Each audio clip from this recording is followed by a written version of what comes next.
திருக்கோயில்கள் எதற்காக அமைக்கப்பட்டது? இறைவனை வழிபாடு செய்வதற்குரிய இடமாக மட்டுமல்லாது அருளாளர் அருளிய நூல்களையும் நாம் ஓதுவதற்கு ஒரு இடமாக அமைந்ததுதான் திருக்கோயில். ஏன் அதை செய்ய வேண்டும்? ஏன் செய்ய வேண்டும்னா நாம் படிக்கணும். அதுக்கு தான். அவங்க பாட்டு ஏதோ நிறைய இருக்குன்னு போட்டு வச்சிருக்காங்க, அதெல்லாம் செய்யலை. நாம் படிக்கணும். அப்படியாது புத்தகங்கள் இன்றைய அளவில் நிறைய புத்தகங்கள் இருந்தாலும் நூல்கள் இருந்தாலும் நமக்கு திருக்கோயிலுக்கு வந்தவுடன் பதிகங்களை அப்படியே ஓதும். அப்படியே வந்துட்டு அப்படியே ரவுண்ட் அடிச்சுட்டு போயிடுறதுக்கு இல்லை, நின்று பதிகங்களை ஓதும். ஓதுதல் என்பது மிக மிக முக்கியம். அந்த அனுபூதியை சொல்லும்போது தொடங்கும் போதே அதுதான் சொல்றார், ஓதுவது இந்த அளவிற்கு முக்கியம். அதில் இந்த அனுபூதி என்கின்ற நூல் மற்ற நூல்களிலிருந்து அனுபூதி எளிமையான ஒரு நூலாக கொள்ளப்படுவது. அருணகிரிநாத பெருமான் திருப்புகழ், கந்தர் அனுபூதி, கந்தர் அலங்காரம், கந்தர் அந்தாதி, வேல் விருத்தம், மயில் விருத்தம், சேவல் விருத்தம், திருவகுப்பு, திருப்புகழ் என்கின்ற ஒரு தொகுப்பு, இவ்வளவு நூல்களை அருளி இருக்கின்றார் அருணகிரிநாத பெருமான். இதில் நிறைவான நூலாக சொல்லப்படுவதுதான் கந்தர் அனுபூதி. அனுபூதி என்றால் அணு என்றால் உடன் என்று பொருள், கிட்ட. பூதி என்றால் ஆதல் என்று பொருள், ஆதல். அனுபூதி என்றால் உடன் ஆதல் என்று பொருள், உடன் ஆதல். கந்தர் அனுபூதி என்றால் கந்தனுடன் ஆதல், பெருமானோடு கலந்து நிற்றம், அது அனுபூதி. உரையவிழ உளமவிழ உயிரவிழ உளபடியை உணர்பவர் அனுபூதி ஆனதுவும் சீர்பாதவர் சொல்லுவார். அனுபூதி என்ற நிலை வரும் பொழுது ஆன்மாவால் பேச முடியாது. பதிகங்களை பின்ன ஒரு பாடல்ல சொல்றோம். அனுபூதியை பெற்று பேசியவர்கள் என்றால் குறிப்பிடத்தக்கவர்கள் தான்.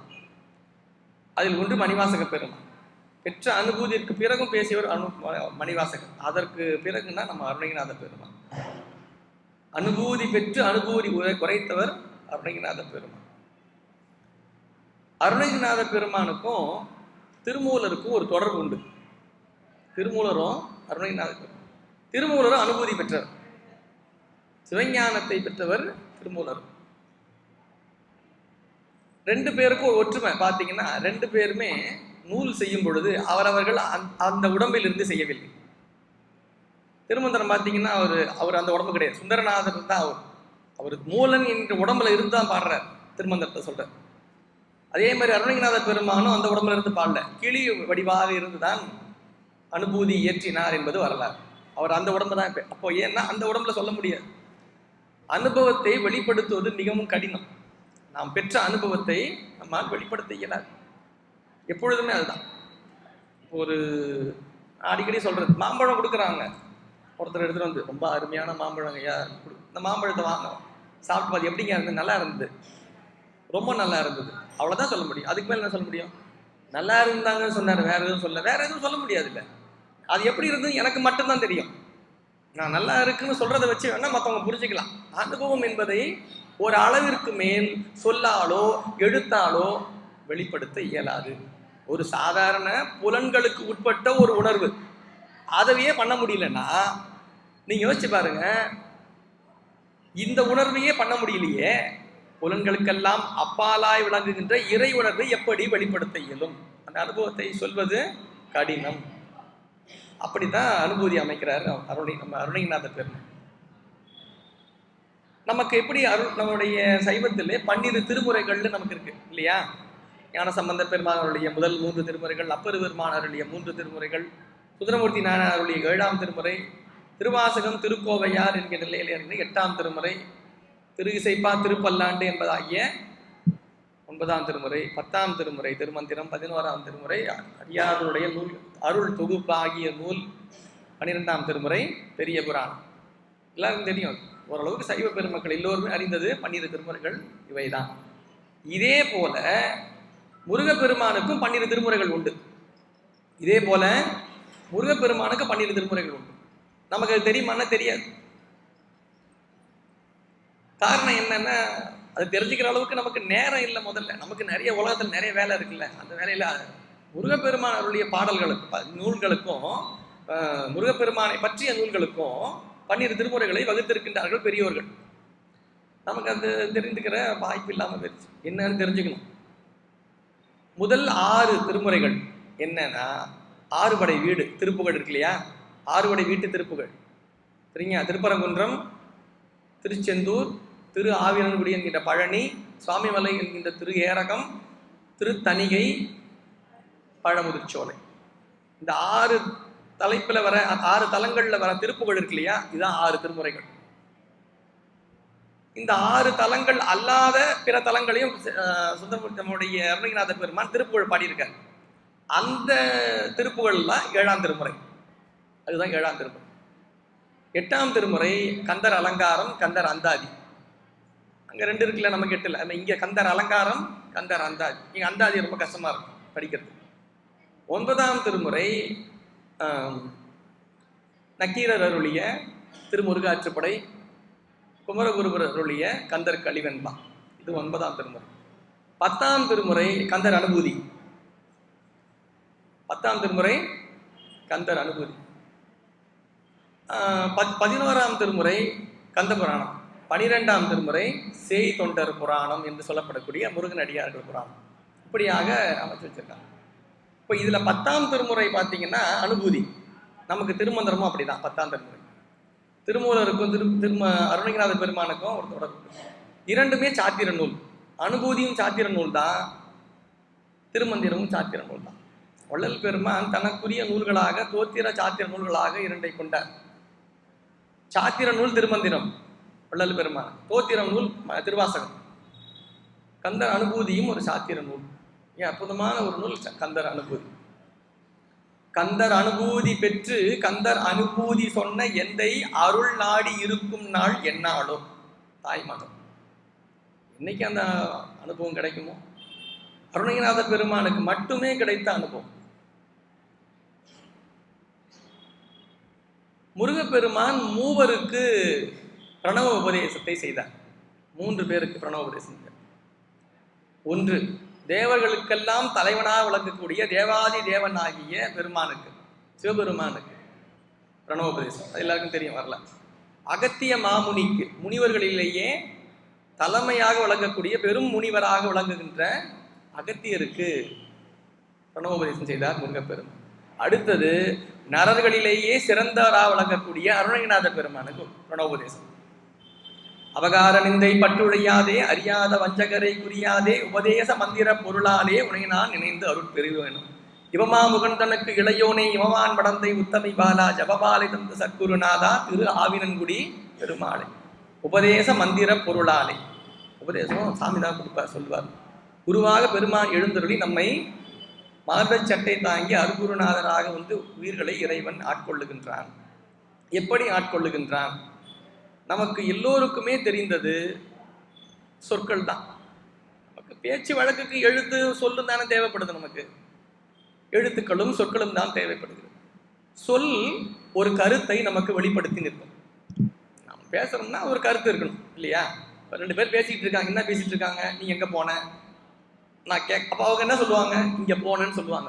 நான் சாப்பிட்டேன் அப்படின்றாங்க. என்ன அர்த்தம்? ஏன் இவங்க என்ன கேட்கறா, அவங்க என்ன பதில் சொல்லுவாங்க? 2 பேரும் பேசிக்கிட்டு இருக்காங்க. ஆனா இவங்க கேட்கிற கேள்விக்கு இவங்களுக்கு அவங்களுக்கும் உரையாடலாக இல்லை. இவங்க தெரிஞ்சதெல்லாம் இவங்க பேசுறாங்க, அவங்க தெரிஞ்சதெல்லாம் அவங்க பேசுறாங்க. அப்ப நீங்க என்ன சொல்லுவீங்க? இவங்க 2 பேருக்கு ஒரு கருத்தே இல்லைங்க. என்ன பேசிக்கிறாங்கன்னே தெரியல. இவங்க ஏதோ பேசிக்கிறாங்க, அவங்க ஏதோ பேசிக்கிறாங்க. அப்ப பாக்குறவங்க என்ன நினைப்பாங்க? தப்பா தான் நடக்குது. இப்போ ஒருவர் பேசுகிறார் என்றால் அதிலே ஒரு கருத்து இருக்க வேண்டும். அதை கருதி அவர் ஒருவர் பேச வேண்டும். அப்போ சொல்லினுடைய நிறைவு என்னவா இருக்கும்? ஒரு கருத்தாக இருக்கும். இது பல காலம் இந்த சொல்லை சொல்லிக்கொண்டே இருக்க இருக்க இருக்க அந்த சொல் ஒரு ஆற்றலை பெற்று நிற்கும்.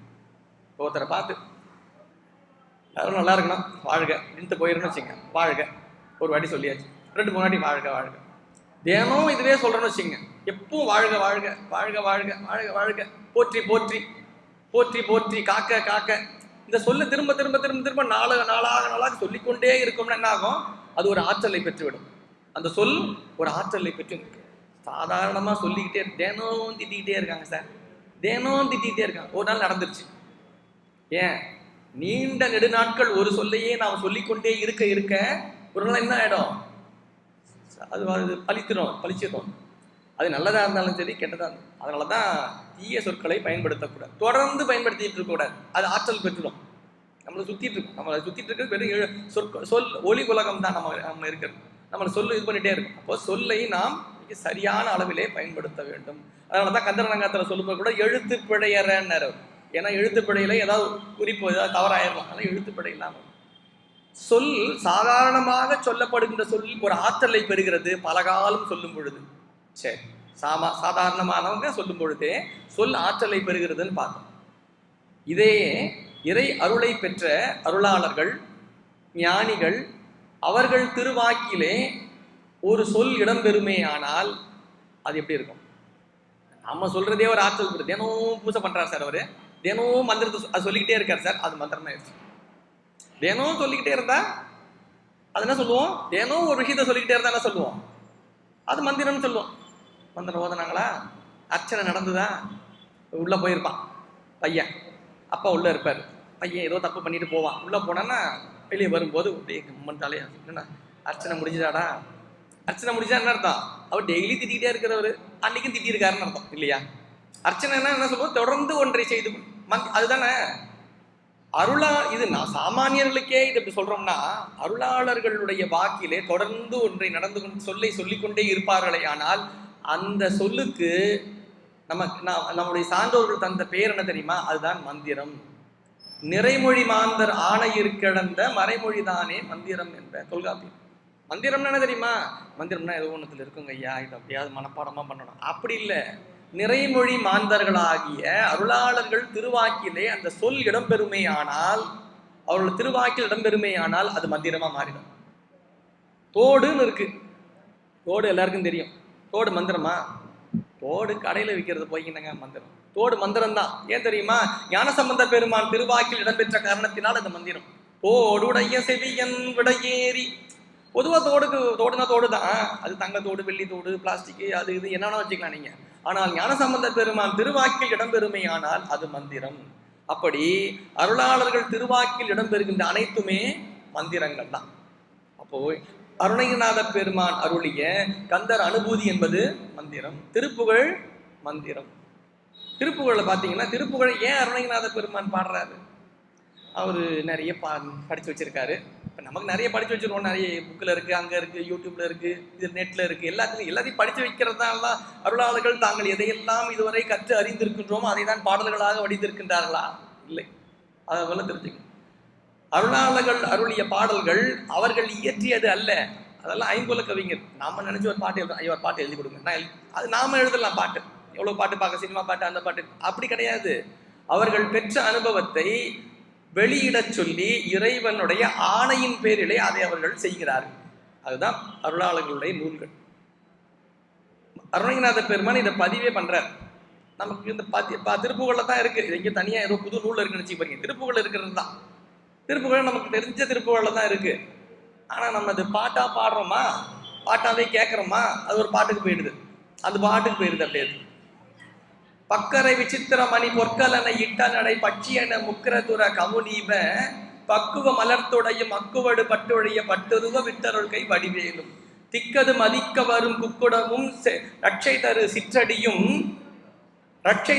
சிற்றடியும் முற்றிய பன்னீரு தோலும் செய்பதியும் வைத்து அப்படின்னு திருப்புகழ்ல வரும். இது பாட்டா இருக்குமா? பக்கரை விசித்திரமணி பொற்கலனை இட்ட நடை அப்படின்னு பாட்டா பாடுறதால பாட்டாவே போயிடும். நம்ம அது என்னன்னு பார்க்கணும். பக்கரை விசித்திரமணி பொற்கலனை இட்ட நடை பட்சியன முக்கரதுர கமுனீப மயில் பக்குவ மலர்த்தொடையும் அக்குவடு பட்டொழிய பட்டருவ விட்டருள்கை வடிவேலும் வடிவேல் திக்கது மதிக்க வரும் குக்குடமும் சேவல் ரட்சை தரு சிற்றடியும் முருகப்பெருமான் திருவடி முற்றிய பன்னிரு தோளும் தோல் செய்பதியும் முருகப்பெருமான் தலம். என்னென்ன சொன்னார் பாருங்க.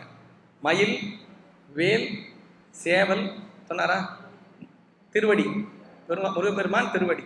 5வது பன்னிரு தோல். 6வது அவர் உரைகின்ற தலம்.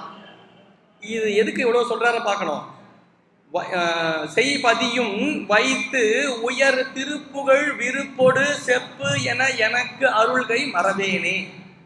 இதெல்லாம் வச்சு திருப்புகழ் பாடுன்னு எனக்கு சொன்னீங்களே சாமி, நான் கரெக்டாக தான் செஞ்சுட்டு இருக்கேன். அருணகிரிநாதர் சொல்றாரு பாருங்க,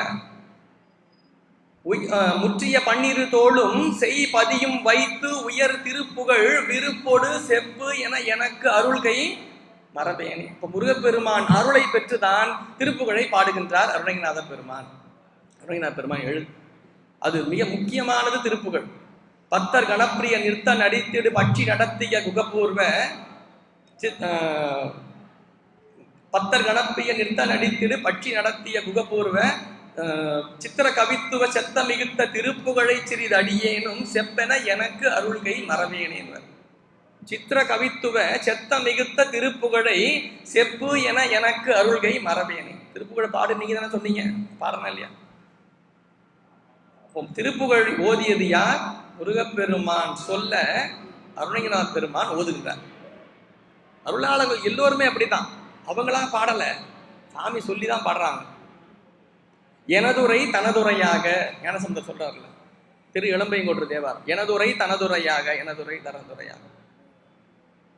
மணிவாசக பெருமான் நாயேனை தம்மடிகள் பாடுவித்த நாயகனை, திருவாசகம், நாயேனை தன்னடிகள் பாடுவித்த நாயகனை, என்னை பெருமான் திருவடியை பாடச் சொல்லி என்னை பணித்தான்.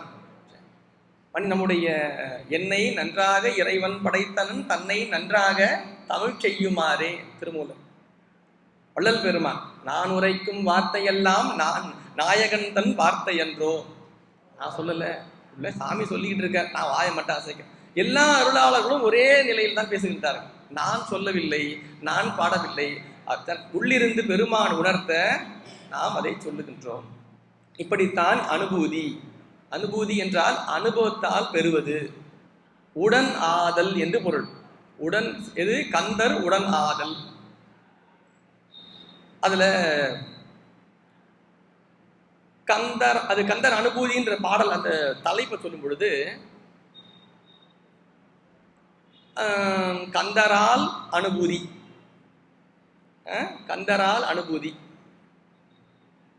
கந்தரிடம் இருந்து பெறுகின்ற அனுபூதி, கந்தரின் கண் பெறுகின்ற அனுபூதி என்று அதை மூன்றாம் சிற்று சொல்லுவாங்க.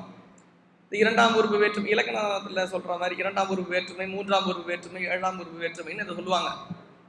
கந்தரை சென்று அடைகின்ற அனுபூதி ஒன்று, கந்தரால் பெறுகின்ற அனுபூதி 2, கந்தரின் கண் பெறுகின்ற அனுபூதி 3. இந்த உருவு வேற்றுமை சொல்லும் போது இலக்கணத்துல ஐயாளுக்கு இன்னது கண்ணுன்னு சொல்லுவாங்க. உருவு வேற்றுமை இரண்டாம் உருவு வேற்றுமை ஐ, கந்தரை சென்று அடைந்து பெறுகின்ற அனுபூதி 1.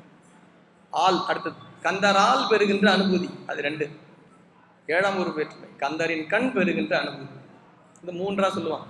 முதல்ல கோயிலுக்கு போவோம் சாமி கும்பிட்றதுக்கு, அப்படி சாதாரணமா அது முதல் அனுபவம். முதல் அடுத்ததா நிகழ்வது கந்தரால் பெறுகின்ற அனுபூதி. அப்ப நான் பெருமான் குருவாக எழுந்தருளி ஆட்கொள்வான் 2வது. 3வது நெறியை தந்து ஞானத்தை தந்து அந்த ஆன்மாவை குற்றங்களை எல்லாம் நீக்கி ஆட்கொண்டு நிறைவான ஒரு அனுபவத்தை பெறுவார். அதான் கந்தரின் கண் பெறுகின்ற அனுபூதி, அது 3வது. இதை சைவம் சொல்லும் பொழுது எப்படி சொல்லுச்சு? முதல்ல இறைவன் ஒன்றாய் இருக்கின்றான், ஆன்மாவின் பக்குவத்திற்கேற்ப அருட்குருநாதராக எழுந்தருளி வேறாய் நின்று அதற்கு உபதேசம் செய்கின்றான். 3வதாக அதற்கு அனுபவத்தை தந்து அதை ஆனந்தத்தில் அழுத்தும் பொருட்டு அதுக்கு உடனாய் நிற்கின்றான். ஒன்றாய் உடனாய் வேறாய்ன்னு சொல்றோம் இல்லையா, அதை தான் இப்படி 3ஆ பிரித்து சொல்லுவோம். அந்த வகையிலே கந்தர் அனுபூதி என்பது 51 பாடல்களை கொண்ட ஒரு அற்புதமான நூல். 51 என்பது தமிழ் எழுத்துக்கள் 51 மந்திரங்களாக விளங்குவதுதான் நம்முடைய 51 பாடல்கள். இல்ல முதல் பாடல் ஆடும் பரிவேல் அணிசேவல் என பாடும் பணியே பணியாய் அருள்வாய், தேடும் கயமா முகனை செருவில் சாடும் தனியானை சகோதரனை. பாட்டுக்கு பொருள் வேணும் அப்படின்னு பார்த்தீங்கன்னா நீங்க யூடியூப்ல பார்த்தீங்கன்னா இருக்கும், நிறைய பேர் பேசியிருப்பாங்க. ஆடும் பரிவேல்னா என்ன, சேவல்னா என்ன, ஒரு விளக்கவுரை கொடுத்துருப்பாங்க. நமக்கு இந்த விளக்கவுரையை படிக்கிறது முக்கியம் இல்லை, நிறைய விளக்கவுரை படிக்கிறது, நிறைய விளக்கவுரை கேட்கறது முக்கியம் இல்லை. நமக்கு என்ன பயன்? அது அந்த செய்தியின் மூலம் நாம் அனுபவத்தில் கொள்ள இருப்பது என்ன, இதை தான் நம்ம புரிஞ்சுக்கணும்.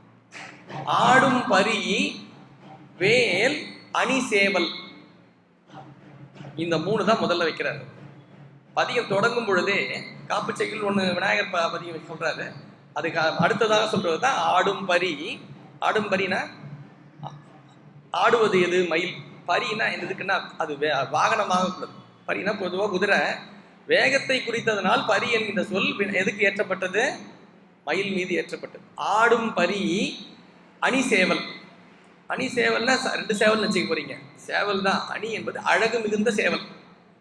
அணி சேவல் ஆடும் பரி, நடுவில் வேல். அது அமைக்கும் போது அழுமையாக அமைச்சிருப்பார். இங்கே ஆடும் பரி வேல் சேவல். ஏன் அது ஆடும் பரின்னு சொன்னாரு? மயில்னு சொல்லியிருக்கலாம்ல. ஆடுகின்ற பரியாய் ஆடும் மயில் எப்படி இருக்கும்னா பிரணவத்தின் வடிவமாக வழங்கும். பிரணவத்தின் வடிவமாகிய மயில், அடுத்த வேல் ஞானமாகிய வேல், அடுத்தது சேவல். சேவல் என்பது எதை குறிப்பது என்றால், சேவல்ன்றது சேவலை தானங்க குறிக்கிறது. சேவல் என்றால் காத்தல் என்று பொருள். சேவகம் சொல்றாங்களே, காப்பவன் சேவகன், சேவகம். இப்போ சேவல் என்பது காத்தல். பிரணவமாக விளங்குவது மயில், வேலாக ஞானமாக விளங்குவது வேல், நம்மை காப்பாற்றுவது சேவல். இந்த 3த்தையும் பாடினாலே போதும். ஆடும் பரிவேல் அணி சேவல் என பாடும் பணியே பணியாய் அருள்வாய். நம்ம என்ன சொன்னோம்? வேலும் மயிலும் சேவலும் துணை, வேலும் மயிலும் சேவலும் துணை. இதையே சொல்லிட்டு இருக்கோம். இதையே சொன்னாலே போதும். இதுவே நமக்கு பாதுகாப்பு தான். நமக்கு வேலும் மயிலும் சேவலும் துணை. நம்மை காப்பாற்றுவதும் நம்மை ஈடேற்றுவதும் நமக்கு ஞானத்தை தருவதும் இந்த 3 தான். வேலும் மயிலும் சேவலும் துணை, வேலும் மயிலும் சேவலும் துணை. பாடும் இப்படி பெருமானை புகழ்ந்து அவனை துதித்து பாடுகின்ற பணியையே எனக்கு அருள்வாய். பாடும் பணியே பணியாய் அருள்வாய். பாடுதல் என்பது அவனை ஓதுதல். படிக்கிறது இல்லை. படிக்கிறது வேற, பாடுறது வேற. பாடுதல் என்றால் அதுல ஒரு உருக்கம். பாடுதல்னா தொடர்ந்து செய்வதற்கு பேர் பாடுறது. அவனை எவ்வளவு பாடு எடுத்துட்டு பண்றீங்க அப்படின்னு என்ன அர்த்தம்? உழைத்தல் பொருள். அதானே பாடு. பாடுன்னா என்ன பொருள்? உழைப்பு. உங்களுக்காக எவ்வளவு பாடுபட்டிருப்பேன் நான் சொல்லுவோம்ல, பாடுபட்டிருப்பேன். இந்த பாடுபடுறதெல்லாம் என்னது? உழைக்கிறது. பாடும் பணி என்றால் பெருமானுக்காகவே பணி செய்கின்ற பணி. அவனை பற்றிய துதியாகவே சொல்லி அவனை துதித்து அவனுடைய புகழையும் அவனுடைய அருட்கருணைகளையும் நினைந்து நினைந்து நினைந்து போற்றுதல். இந்த பணி, அந்த பணியை பணியாய் அருள்வாய். பணி என்றால் என்ன? பணிவு. பணிந்து இருக்கணும். அதான் இப்போ நாம அலுவலகம் போறோம். அவர் எங்க போயிருக்காங்க சார்? அவர் பணிக்கு சென்றிருக்கின்றார். பணிக்கு சென்றிருக்கின்ற என்ன பொருள்? ஒரு நேரத்தை வகுத்து இருக்கின்றார்கள். அங்கு ஒரு தலைவர் இருக்கின்றார், மேலாளர் இருக்கின்றார். அவர் மேலாளர் அந்த அந்த நிர்வாகத்தை நிர்வாகம் செய்து கொண்டிருக்கின்றார். அவருக்கு கட்டுப்பட்டு அவர் சொல்லுகின்ற செயலை எப்படி சொன்னாரோ அந்த நிலையிலே அந்த நேரத்திற்குள் அதை செய்து முடிக்க வேண்டும். முடிச்சுட்டு 6 மணிக்கு முடிச்சுட்டா வீடு கிளம்பிடணும். அதுக்கு பேர் தான் என்ன வச்சிருக்கோம்? பணி. ஏன் பணி? நாம பணிஞ்சு தானே இருக்கோம். அங்க காலையில போகணும், இவ்வளவு நேரம் உட்காரணும். நம்ம வீட்டில் போயிட்டு இருக்க மாதிரிலாம் அங்கே செய்ய முடியாது. வீட்டில் பண்ணிட்டு இருக்க மாதிரி அங்கே பண்ணக்கூடாது. அங்கே ஒரு கட்டுப்பாடு. அப்போ அந்த இடத்து கட்டுப்பாட்டிற்கு நாம் எப்படி இருக்கோம்? பணிந்து இருக்கின்றோம். அதுக்கு பேர் தான் பணி. கட்டுப்பாடுலாம் இல்லை, சும்மா அங்கே சுற்றிக்கிட்டே இருந்தா அது பணி கிடையாது. அது வேலை. வேலை வேற, பணி வேற. நாம் பணிந்து இருப்பது தான் பணி. நாம் நிறைய நூல்களை கற்கும் பொழுது ஆழ்ந்த திருமுறை நூல்களையும் சாத்திர நூல்களையும் அது போன்ற அனுபவ நூல்களை எல்லாம் கற்கும் பொழுது நமக்கு வர வேண்டியது என்ன தெரியுமா? பணிவு. பணிவு நமக்கு பொதுவாக வராது. அது கிட்ட ரொம்ப கஷ்டம். அது படித்து பார்த்தீங்கன்னா தெரியுங்க சார். உங்களுக்கு நிறைய படித்தா நமக்கு ஒரு 4 பதிகம் 5 பதிகம் சேர்த்தா மாதிரி மனப்பாடம் பண்ணிட்டாலே போதும். நமக்கு என்ன ஆகும்? நமக்கு தான் தெரியும், நமக்கு வேற யாருக்கும் தெரியாதுன்ற ஒரு நினைப்பு வந்துடும் பாருங்க. பணிவு போயிடும். கற்றதனால் ஆய பயன் என்கொள் வாழ் அறிவன் நற்றாள் தொழார் எனின். பணியுமா பணியே. எல்லா அருளாளர்களும் பணிவு தான் சொல்றான். பணிவு பணிவு. பெருமானிடம் பணிந்து ஏற்க வேண்டும். பணிந்து நம்முடைய செயலை செய்ய வேண்டும். அதுதான் பணியே. பாடும் பணி நம்மை தலைமையாக்கி விட்டுறோம். பொதுவாக நான் தான் பாடுறேன் இல்லைங்க ஐயா, நான் பாடலாம் வேற யார் பாட போறான்? நான் தான் பாடி ஆகணும். இந்த பணி என்ன? அது பணி தானே. அது நமக்கு பெருமான் இட்ட பணி தானே. ஆனால் நமக்கு என்ன ஆகிடும்? அது பணிவை தராது. நமக்கு தலைமையை கொடுத்துரும். அது நாம தான் பண்றோம் அப்படின்றது கொடுத்துரும். அதனாலதான் சொல்றேன், எனக்கு அந்த பணியையே நான் பணியும்படி எனக்கு அருள வேண்டும். பாடும் பணியே பணியாய் அருள்வாய். பாருங்க, சாமி கிட்ட வழிபாடு செய்வது கூட நம்முடைய பணி என்றால் நாம் பணிந்து செய்ய வேண்டும். அது நான் தான் கோயிலுக்கு போறேன், நான் தான் கோயிலுக்கு போறேன்னா அப்ப யார் போறா கோயிலுக்கு? நாம போல, நான் தான் போதும். யார் போறா? நான் தான் போதும். ஒருத்தர் கேட்டாரா, எனக்கு எப்போ சாமி எனக்கு ஒரு ஞானம் பிறக்க எனக்கு, நீ என்ன பண்ணு, நாளை காலைல வான்னு சொல்லிட்டாராம். நாளை காலைல வான்னு. சரி, நாளை காலைல வரலான்ட்டு அவன் காலையில் வந்திருக்கான். காலையில் வந்து ஒரு கதவு தட்டுறான். கதவு சாத்திட்டு கதவு தட்டுறான். கதவு தட்டும்போது, குருவே இருக்கீங்களா நீங்கள் அப்படின்னால, யார் அது? நான் தான் வந்திருக்கேன், கிளம்பி போயிரு அப்படின்ட்டார். அவன் போயிட்டான். என்னடா கிளம்பி போன்னு சொல்லிட்டேன். திருப்பி மறுநாள் வந்தான். மறுநாள் தட்டுறான், கதவு தட்டுறான். குருவே நான் வந்திருக்கேன், நீ வர வேணாம், கிளம்பிடு. என்ன வர சொல்லிட்டு ஏன் போயிட்டாரு, வர வேணாம் சொல்கிறாரு. அப்புறம் வந்து வாசல் நின்று எப்படியாவது கதவு திறக்க நேரத்தில் நின்றுன்னு வந்து நின்ட்டான். என்ன குருநாதா, நான் எத்தனை வாட்டி வந்து வந்து கேட்குறேன், நீ வந்து என்ன சொன்ன? வந்தேன், நான் வந்தேன்னு சொன்னேன். நான் வந்தேன்னு தானே சொன்னேன். இன்னும் அந்த நான் போகலைல்ல உனக்கு, அது போனதுக்கு அப்புறம் வா. அவர் என்ன சொன்னாரு? நான் போன பிறகு வா. நான் போன பிறகு எப்படி வர முடியும்? நான் தான் வேற இல்லை, அகண்டேன். அடியேன் வந்திருக்கின்றேன் அப்படி சொல்லியிருந்தா உடனே உபதேசம் பண்ணியிருப்பார். நான் வந்திருக்கிறேன்னு என்ன பொருள்? நான் தான் வந்திருக்கேன். அப்போ அவங்க குருநாதர் பெருசு இல்லை, அவர் சொல்ல போகிற உபதேசம் பெருசு இல்லை, நாம் வந்துட்டோன்றதான் பெருசாகிடும். முதலில் நாம் செய்ய வேண்டியது என்ன? வழிபாட்டில் முதல் நிலை என்ன? பணிவு. பணிவு முதல்ல. சர்வீஸ். நீங்கள் எல்லா சமயங்களும் மதங்களும் முதல்ல கற்றுத்தரது அதுதான். நீங்கள் யாரையா போய் எதாவது வேலை செய்ய சொல்லி பாருங்களேன், என்ன வேலை செய்ய சொல்லிட்டாருன்னு வரமாட்டாங்க யாரும். அதுக்கப்புறம் இங்கெல்லாம் அப்படியே ஆயிடுச்சு. மற்ற சமயங்கள்லாம் எப்படி வச்சுருக்காங்கன்னா, முதல்ல பணி, அந்த வேலையை செய், இந்த வேலையை எடுத்து போய். சரி, ஒரு இடத்துக்கு போயிருந்தேன், இடத்தோட பேர்லாம் குறிப்பிட முடியல. ஒரு நிகழ்ச்சி, அந்த நிகழ்ச்சியை பார்க்கறதுக்கு போகிறேன் நான். அவங்க வந்து சமயம் சார்ந்தவர்கள் கூட அல்ல, தொண்டு ஆற்றுபவர்கள். அவங்க நம்ம போன உடனே என்ன பண்ணாங்க, இது நடந்த விஷயம், காலில் நான் மிதியடி போட்டிருந்தேன் செருப்பு, அதை கழட்டி கவரில் வாங்கி உள்ளே வந்து வச்சுக்கிட்டார் ஒருத்தர். அப்புறம் காலில் தண்ணி ஊற்றுறாங்க, உள்ளே போய் பாருங்கன்றான். இதை இது பண்ணுறவங்களாம் பார்த்தீங்கன்னா எல்லாம் பெரிய பெரிய ஆஃபீஸர்ஸு, அதெல்லாம் வந்து நின்றுருக்காங்க. அவங்க கொஞ்சம் நேரம் நிற்பாங்களாம், ஒரு 6 மணி நேரம் வரவங்களுக்கெல்லாம் இதை பண்ணுவாங்க. அது பெரிய ஃபங்க்ஷன் நடக்குது. முதல்ல இது இந்த மாதிரி தொண்டு செய்யணும்னு சொல்லியிருக்காங்க, அதெல்லாம் இந்த டைம் போட்டு அலர்ட் பண்ணி செய்கிறாங்க. எது வாங்க இந்த நேரத்தில் செய்யுங்கன்னு சொல்லப்போம் பாருங்க. இதெல்லாம் சைவம் சொல்லிட்டு இருந்தது. அடியார்களை கூடும் அன்பினில் கும்பிடலே அன்றி அடியார் அடி வணங்கும் திருநனாவே என்று நம்ம சமயம் சொல்லி கொடுத்த செய்தி. இதெல்லாம் அடியார்களுடைய திருவடியை பெற வேண்டும், அடியார்களுடைய திருவடியை வணங்க வேண்டும் சொல்லி இதெல்லாம் நாம சொல்றோம். இது மற்றவங்க. இப்போ பணி என்பது தான் மிக மிக முக்கியம். பணிவு நம்மை மேலேற்றும். பணியுமா பணியே, பணிவு தான் நம்மை மேலேற்றும். இதுதான் முதல் பாடல சொல்றேன். ஆடும் பணியே பணியாய் அருள்வாய், தேடும் கயமா முகனை செருவில் சாடும் தனியானை சகோதரனே. கஜமுகாசுரனை வதம் செய்த விநாயகப் பெருமானினுடைய சகோதரனாக விளங்கக்கூடிய முருகப்பெருமானை என்று அது குறிப்பிடுவதாக அமைகிறது தான் முதல் பாடலாக அமைக்கின்றார். இப்படி பல்வேறு செய்திகளை போற போக்கில் சொல்லிட்டு போறாரு. நமக்கு அனுபூதி எனக்கு கேட்டிங்கன்னா, நான் ரொம்ப சிறு வயதுல அனுபூதி ரொம்ப மனப்பாடலாம் பண்ணி வச்சிருந்தேன். எப்போ மனப்பாடம். உண்மையிலேயே இந்த 51 பாடல்களும் தினமும் ஓத வேண்டும், தினமும் ஓத வேண்டும். அதில் இருக்கின்ற ஒவ்வொரு பாடல், ஒரு நாள் அந்த பாடல் நமக்கு ஒரு அனுபவத்தை தந்து நிற்கும். ஒரு நாள் நமக்கு அனுபவத்தை தரும். சாமி சொல்லுவாங்க, உல்லாச நிராகுல யோகயித செல்லாப வினோதனும் நீயலையோ, எல்லாமற என்னை இழந்த நலம் சொல்லாய் முருகா சுரபூபதியே. 2வது பாட்டு ரொம்ப அருமையான பாடல். உல்லாச நிராகுல யோகயித செல்லாப வினோதனும் நீயலையோ. சாதாரணமா இதை சொல்லியிருக்காரு. முக்கியமான ஒரு செய்தியை வைக்கிறார் அந்த பாடல்ல. உல்லாச நிராகுல யோக இத சல்லாப வினோதன், 6 நிலைகளாக முருகப்பெருமானை கொள்றார். உல்லாசம் அதுனா எல்லாவற்றையும் தந்து நிற்கின்ற நிலை. முதல்ல உல்லாசம். நிராகுலம், நம்முடைய துன்பங்களை எல்லாம் நீக்குதல். நிராகுலன், துன்பத்தை நீக்குபவன். யோகம், யோகம் என்றால் ஆன்மாவை ஒன்றுபடுத்துதல்.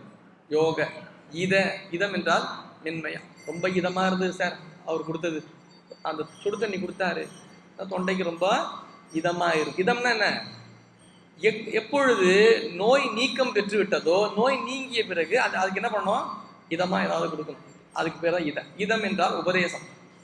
இங்க உபதேசம் தான் யுகம். யோகத்திற்கு பிறகு இதம் என்பது உபதேசம்.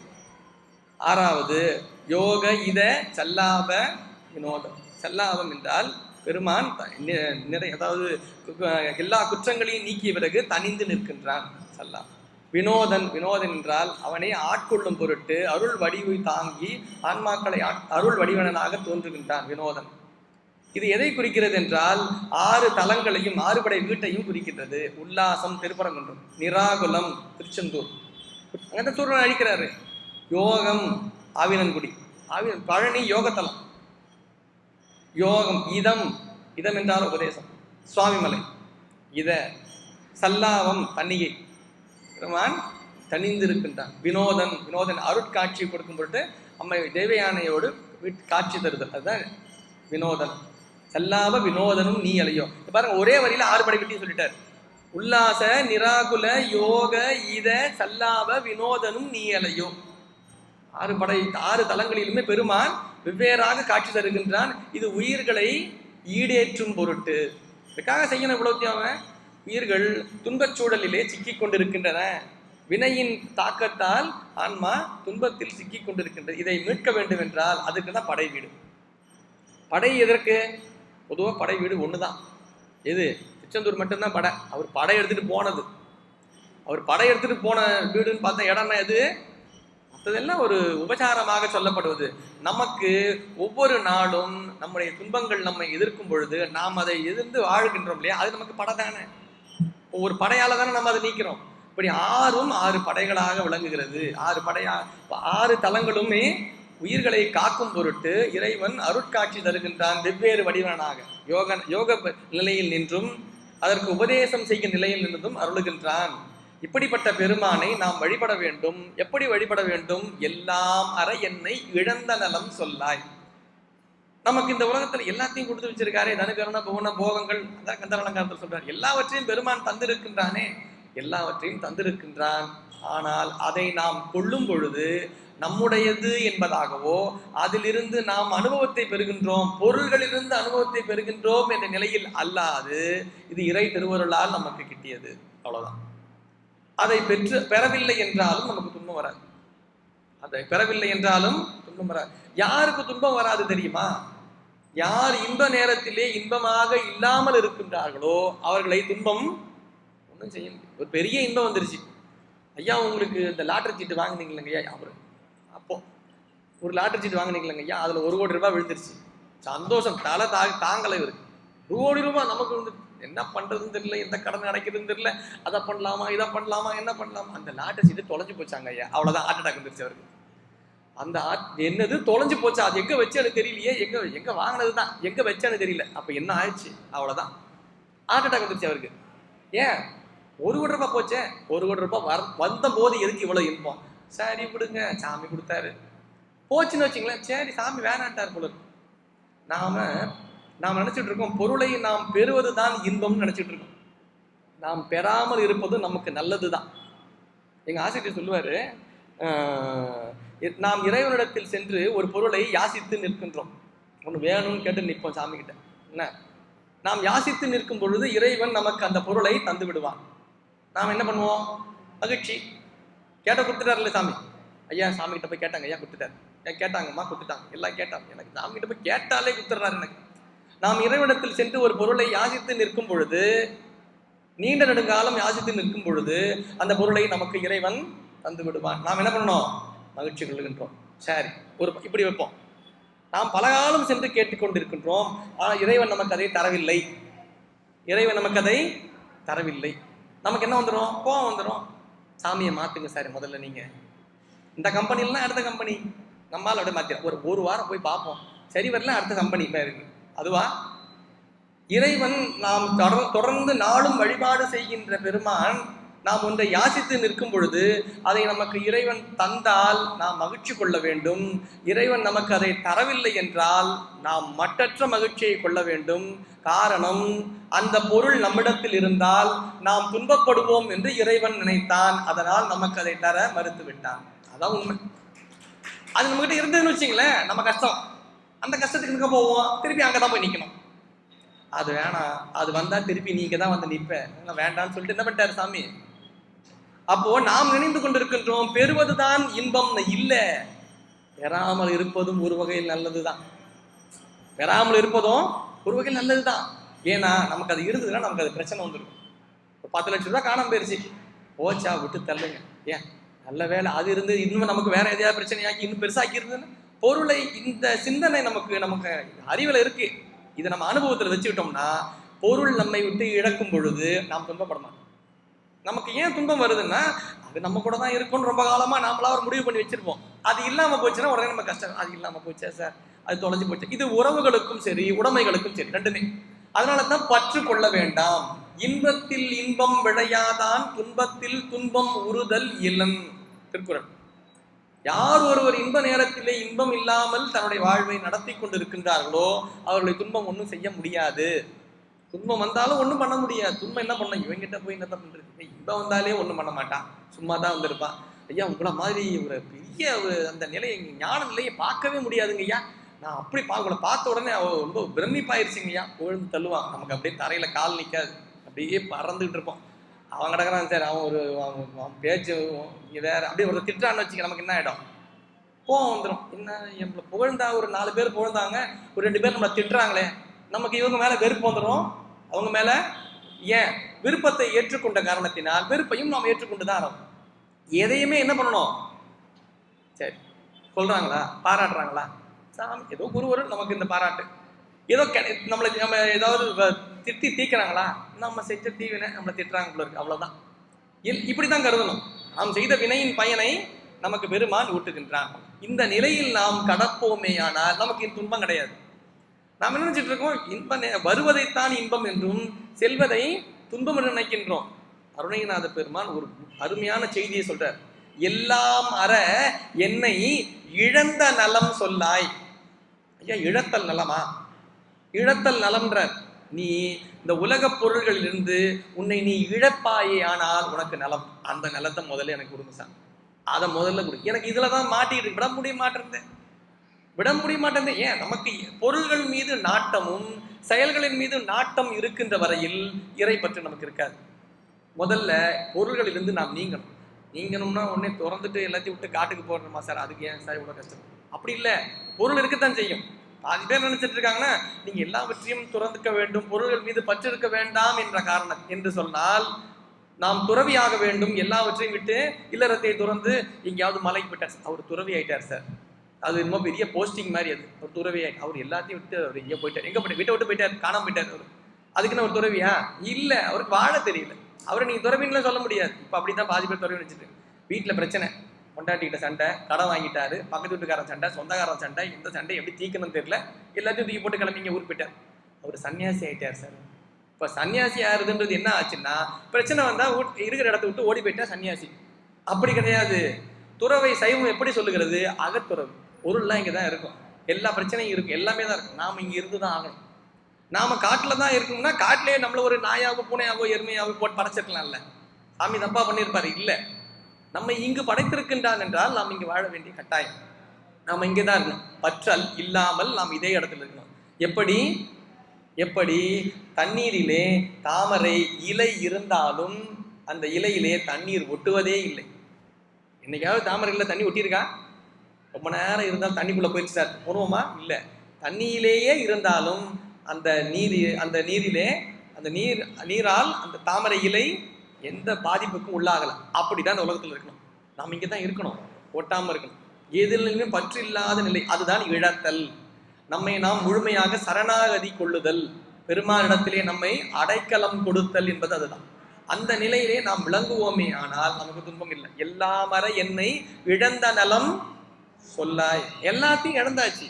எல்லாத்தையும் இழந்துட்டதுக்கு பிறகுதான் நமக்கு பெருமான் எதை சொல்ல வேண்டுமோ அதை சொல்லுவான். எப்படி சொல்லிட்டாரு பாருங்க விஷயத்த. எல்லாமற என்னை இழந்த நலம் சொல்லாயின்னா இழந்ததற்கு பிறகுதான் நாம் நலம் என்கின்ற ஒன்றை பெறுவோம். அது என்ன தெரியுமா? உபதேசமாக குருவால் பெறப்படுவது. அற்ற நிலையில் தான் உபதேசமே பெறுவோம். உபதேசம் நம்ம எங்கேயோ போய் கேட்டோம் சார், ஒரு 1000 ரூபாய் கட்ட சொன்னாங்க, உபதேசம் பண்ணா வாங்கி வந்துட்டேன், அது கிடையாது உபதேசம். சும்மா யாரும் காதுக குருவை நாம் தேர்ந்தெடுக்க முடியாது. குருவை நமக்கு இறைவன் காட்டி நிற்பான். ஆட்கொள்ளும் பொருட்டு இறைவனே மாரட சட்டை தாங்கி குருவாய் எழுந்தருளி வருவானே தவிர அவர் குருவா சார், அவர்கிட்ட ஒரு 1000 ரூபாய் கட்டிட்டீங்கன்னா நீங்க போயிட்டு பண்ணிக்கலாம், அது குரு கிடையாது. நான் ட்ரை பண்ணி பார்த்தேன் சார், ஒரு 2-3 பேரை ட்ரை பண்ணி வச்சிருக்கேன். யாராவது ஒருத்தர் போயிட்டு ஏதாவது உபதேசம் வாங்கிக்கலாம் தான் இருக்கேன். அப்படியா? நாம தேர்ந்தெடுக்க கூடாது குருநாதர், நல்லா புரிஞ்சுக்கணும். நம்மை அவர்களிடத்திலே உபதேசம் பெற சொல்லி இறைவன் நமக்கு வழிகாட்டுவான். நாம் திருக்கோவிலுக்கு செல்வதே எதற்காக என்றால் குருநாதரை பெறுவதற்காக. ஏன்னா இந்த பிறவியிலே மானுடர்களாக வாழ்கின்ற நமக்கு இறைவன் எப்படி நம்மை நெறிப்படுத்தி நம்முடைய துன்பங்களை நீக்கி நமக்கு முத்தி என்கின்ற நிறைவான முத்திக்கு பிறகு விளங்குகின்ற சித்தியை இறைவன் எப்படி நமக்கு அருளுவான் என்றால் மானுட சட்டை தாங்கி குருநாதராய் எழுந்தருளி அருள் செய்வான். நமக்கு நம்முடைய அனுபவத்திற்கு ஏற்ப நம்முடைய பக்குவத்திற்கு ஏற்ப நமக்கு இறைவன் மானுட சட்டை தாங்கி வந்து ஆட்கொள்வான். அதெல்லாம் குருநாதரை பார்க்க வணங்கிடும். யாரோ ஒரு குருநாதர் நமக்கு இருக்கலாம், யாரோ ஒரு அருகுருநாதராக தீக்கை அளிக்கின்ற மிகப்பெரிய பேச்சிலே பெரியோர்கள் விளங்கினா அவளை வணங்கணும். ஏன் தெரியுமா? இவர் நமக்கு குருநாதர் நாளைக்கு சாமி சொன்னாலும் சொல்லுவார், நமக்கு தெரியாது. அதனாலதான் யாரை வேணா சொல்லுவார், நமக்கே தெரியாது. அதனாலதான் சிவனடியார்களாக முருகனடியார்களாக இறைவனையுடைய திருவடியை பெற வேண்டும் என்ற நிலையிலே தன்னை இறைவனிடத்திலே ஒப்படைத்து வாழ்கின்ற எத்தனை ஆன்மாக்களை கண்டாலும் வணங்கிடணும். நாம் இவர் அடியாரெல்லாம் இருக்க மாட்டார் சார், நம்ம யாரையும் முடிவு பண்ண முடியாது. கூடும் அன்பினில் விடல பார்த்தா வணங்கி நாளைக்கு அவர் நம்மளுக்கு குருநாதரா சாமி சொல்லுவார். அப்ப போய் நிற்பீங்களா? நேற்று இவர் பார்க்காம போனாரேன்னு அப்ப அவர்கிட்ட கெட்ட பேர. அதனால நம்ம என்ன பண்ணோம்? அடியார்களை கண்டால் வணங்க வேண்டும் என்கின்ற முதல் பண்பை நமக்கு சொல்லியிருந்தார். அதற்கு பிறகுதான் அந்த குருநாதரால் ஆட்கொள்ளப்படுவோம். அவர்கள் ஆன்மாவின் பக்குவத்திற்கு ஏற்ப அதற்கு உபதேசம் செய்வார்கள். இந்த உபதேசம் என்பது பின்புதான் நிகழும். அதுதான் சொல்றார், சொல்லாய் அப்படின்னு கேட்கிறார். ஏன்னா நான் எல்லாத்தையும் இழந்துட்டேன். எல்லாத்தையும் இழந்தவர் எப்படி பேச முடியும்? எதுவும் பேச முடியாது இல்ல. இப்ப சொல்லலாம் அவரு எல்லாம் இழந்துச்சா. இப்ப நான் உங்களுக்கு சொல்றேன்னு வச்சுங்களேன். இப்ப நீங்க கேட்குறீங்கன்னா நீங்க வேற எந்த இடத்துலையும் இல்லை. நீங்க வீட்டு வேற நீங்க அங்க கோயிலுக்கு அந்த பக்கமாவோ இல்ல கோயிலுக்கு வெளிப்பக்கமாவோ எங்கேயாவது நீங்க போயிருந்தீங்கன்னா நான் சொல்றது உங்க காதுல விழுமா? கிடையாது. இங்கேயே நீங்க இருந்து இங்கேயே கவனமா இருந்து இங்கேயே கூர்ந்து கவனிக்கும் பொழுதுதான் என்ன சொல்லுகிறார்கள் என்பதை நம்மால கேட்க முடியும். அப்படித்தான் இந்த உலகத்துல உபதேசமும் அப்படித்தான். இங்கே நாம் இந்த உலக சூழலிலேயே நாம் சிக்குண்டு இதற்கு உள்ளாகவே நாம் வாழ்ந்து கொண்டே இருப்போமே. ஆனால் அவனுடைய உபதேசம் என்கின்ற அந்த சொல் இருக்குல்ல, அது நம்ம காதுல விடாது. அவன் சொல்லிட்டு தான் இருக்கான், நமக்கு தான் வேற கேட்டுக்கிட்டு இருக்குல்ல நிறைய. அந்த கேட்கறத நிறுத்தினாதான் அவன் சொல்றது கேட்கும். அதுதான் சொல்றாரு, எல்லாம் அற என்னை இழந்த நலம் சொல்லாய் முருகா சுரபூபதியே என்று சொல்லுகின்றார். இன்னொரு அனுபூதியில இன்னொரு அருமையான செய்தியை சொல்லுவார். பல்வேறு செய்திகளை அனுபூதியில சொல்லுவார் வந்தீங்களாத. இதுல எல்லோருக்கும் வரலாறா சொன்னாதான் பிடிக்கும், கதையா சொன்னாதான் நிறைய பேர் எடுத்துப்பாங்க. சாமி எப்படியாவது என்னோட உள்ளத்துல வந்து நீ எப்படி கொள்ளணும். இறைவனை எங்க தேட வேண்டும்? வெளியில தான் தேடணும். ஆனா காண்பது எங்க? உள்ளதான். தேடி கண்டு கொண்டேன் தேடி தேடோனா தேவனை என் உள்ளே தேடி கண்டு கொண்டேன். தேட முடியாத பெருமானை ஒரு இடத்தில் சென்று தேடிட்டேன்னு அர்த்தம். அப்படி சரியா தேடலன்னு அர்த்தம் போல் இல்லையா? தேடி கண்டு கொண்டேன் தேடி தேடோனா தேவனை என் உள்ளே தேடி கண்டு கொண்டேன். தாய்மானவர் சொல்லுவார், ஆனந்த கழிப்புன்னு தாய்மானவர் பாடல் வரும். குருநாதர் உபதேசம் பண்ணாரா. குருநாதர் அவருக்காக எழுந்தருள் என்ன சொன்னாரா? பற்றிய பற்றற உள்ளே தன்னை பற்ற சொன்னான். பற்றிய பற்று அற உள்ளே தன்னை பற்ற சொன்னான். பற்றுகள் நீங்க வேண்டுமா? பற்றுகள் நீங்க வேண்டாமா? உங்களுக்கு நீங்க என்ன பண்ண தெரியுமா? உள்ள பற்றுங்க. உள்ள பற்றணும் என்ன அர்த்தம்? வெளியில இருந்து நீங்கன்னு அர்த்தம். நீங்கள் உள்ளத்து அளவில் இருந்து இறைவனை வழிபாடு செய்யுங்கள்னு சொல்றாங்கன்னு வச்சுங்க. நீங்க என்ன பண்ணுவீங்க? ஒண்ணு முதல்ல என்ன பண்ணுவோம்? சரிங்க ஐயா சரிங்க என்ன பண்ணுவோம்? சரிங்கன்னு சொல்லிட்டு கண்ணை முடிப்போம் முதல்ல. ஏன்? முதல்ல நம்ம உள்ள போறதுக்கு முதல் காரணமே கண்ணுதான். கண்ணை மூடினாதான், இல்லைன்னா ஓடிக்கிட்டே இருக்கும் அது பாட்டு கிடக்குறது. நீங்க கஷ்டப்பட்டு கண்ணை மூடினா கூட காது ஓடிடும் ஒரு பக்கம். ரொம்ப கஷ்டப்பட்டு எல்லாத்தையும் கூர்ந்து கவனிச்சா கூட அப்பதான் நெய் பொங்கல் போட்டிருப்பாங்க. போட்டாங்க நெய் தான் கரெக்டு, முடிஞ்ச ஒன்னும் கொடுத்துருவாங்கன்னு நினைக்கிறேன். போச்சா? ஒவ்வொன்றும் ஒரு பக்கம் போயிட்டே தான் இருக்கும். ஐவாய் வழி செல்லும் அவாவினையேன்னு வர ஒரு இடத்துல கந்தர் நம்புதில் அது ஒரு பக்கமா போயிட்டு இருக்கோம் இஷ்டத்துக்கு. நம்ம எல்லாவற்றையும் ஒருங்கிணைக்க வேண்டும் என்றால் முதல்ல என்ன பண்ணணும்? எல்லாத்தையும் அடைக்கணும். எல்லாத்தையும் அடைக்கணும்னா கையை காலம் மூஞ்செல்லாம் கட்டி இருக்கு. அப்படி கிடையாது.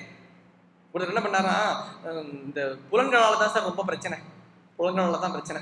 நாம் என்ன பண்ணுவோம்? முதல்ல கண்ணு பெரிய பிரச்சனை. முதல்ல அந்த கண்ணை கட்டிடுவோம். கண்ணை கட்டிட்டார். அப்போ பார்த்தா காதில் விழுது. சரி காதையும் சேர்த்து கட்டிடுவோம்னு காதை கட்டிட்டார். சத்தம் வந்துகிட்டே தான் இருக்கு. சரி காதை கட்டியாச்சு. சரி வாசனை வந்துட போகுது. சரி மூக்கையும் சேர்த்து கட்டிடுவோம். மூக்கையும் சேர்த்து கட்டியாச்சு. இப்போ வாசனையும் வராது. வாசனையும் வராது, காதுலையும் கேட்காது. சரி ஓகே. திடீர்னு பார்த்தா ஏதாவது சுவை இவை நாக்கில் ஏதாவது ஊறப்போகுது. வாயையும் கட்டிடுவோம் சேர்த்து வச்சு.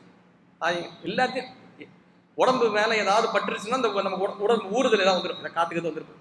முதல்ல எதையும் போத்திப்போம். எல்லாத்தையும் மூடியாச்சு. மெய் வாய் கண் மூக்கு செவி இந்த 5 கருவிடால் பெருக்கின்ற 5 புலனோ என்ன ஆச்சு? எல்லாத்தையும் கட்டி போட்டாச்சு. இப்போ எல்லாம் ஒருங்கிணைச்சாச்சா, ஒன்றாயிச்சா அப்படின்னு பார்த்தா எல்லாத்தையும் பண்ணியாச்சு. வந்துட்டு இருக்காரு, எதுவுமே ஆவலல, ஒன்னத்தை மட்டும் கட்டல. எது? எல்லாத்தையும் கட்டியாச்சு. ஆமா, இப்போ ஏதாவது கேட்டிருக்கும்னு நினைக்கிறேன். அப்புறம் கட்டியிருக்கவே வேணாம். அதை இப்போ ஏதாவது வந்திருக்குமா? எதிர்க்க வந்திருக்கும் போல இருக்கு. நம்ம தான் கண்ணை கட்டிட்டு இருக்கோம். இந்த உள்ள ஒண்ணு இருக்குல்ல, முதல்ல அதை தான் கட்டணும். நீங்க இதெல்லாம் கட்ட வேண்டாம், இதெல்லாம் அப்படியே இருந்தாலே பிரச்சனை இல்லை. முதல்ல அதை கட்டணும். எது? அதுதான் மனம். அதை கட்டணும். அதை கட்டாம விட்டுட்டீங்கன்னா அது நம்ம ஒரு டெய்லி கோயிலுக்கு நமக்கு ஒரு நாள் போவோம், சாமி எல்லாரும் கேட்பாங்க, தினமும் ஏன் வழிபாடு செய்வாங்க? ஒரு வாரத்தில் ஒரு நாளோ, ஒரு 5 நாளைக்கு ஒரு நாளோ, இல்லை மாசத்துல ஒரு நாளோ, சில பேர் வருஷத்துலேயே ஒரு நாள் தான். இது என்னத்து பண்றது? இப்படிதான் தினமும் அங்கே கோவில் சாமி கும்பிடுவாங்க. ஒருத்தர் என்ன பண்ணாரா, வேடிக்கையா சொல்லுவாங்க. ஒருத்தர் வீட்டில் எல்லாருக்கும் ஒரு ஏதாவது வளர்ப்பாங்க இல்லையா, ஏதாவது வீட்டில் நாய்க்குட்டி வளர்ப்பாங்க, பூனைக்குட்டி வளர்ப்பாங்க இல்லையா, மாடு வளர்ப்பாங்க. இப்படிதான் பார்த்துருப்பீங்க நீங்கள். ஒருத்தர் குரங்கு வளர்த்தாரா வீட்டில், குரங்கு வளர்க்க யாராவது குரங்கு வளர்ப்பாங்க. அவர் குரங்கு வளர்த்தார், குரங்கு வளர்த்து வச்சிருக்காரு. சரி, குரங்கு வளர்த்து அவர் வீட்டுக்கு போனோம். அவர் வீட்டுக்கு போனால் குரங்கு வந்துட்டு இருக்கு.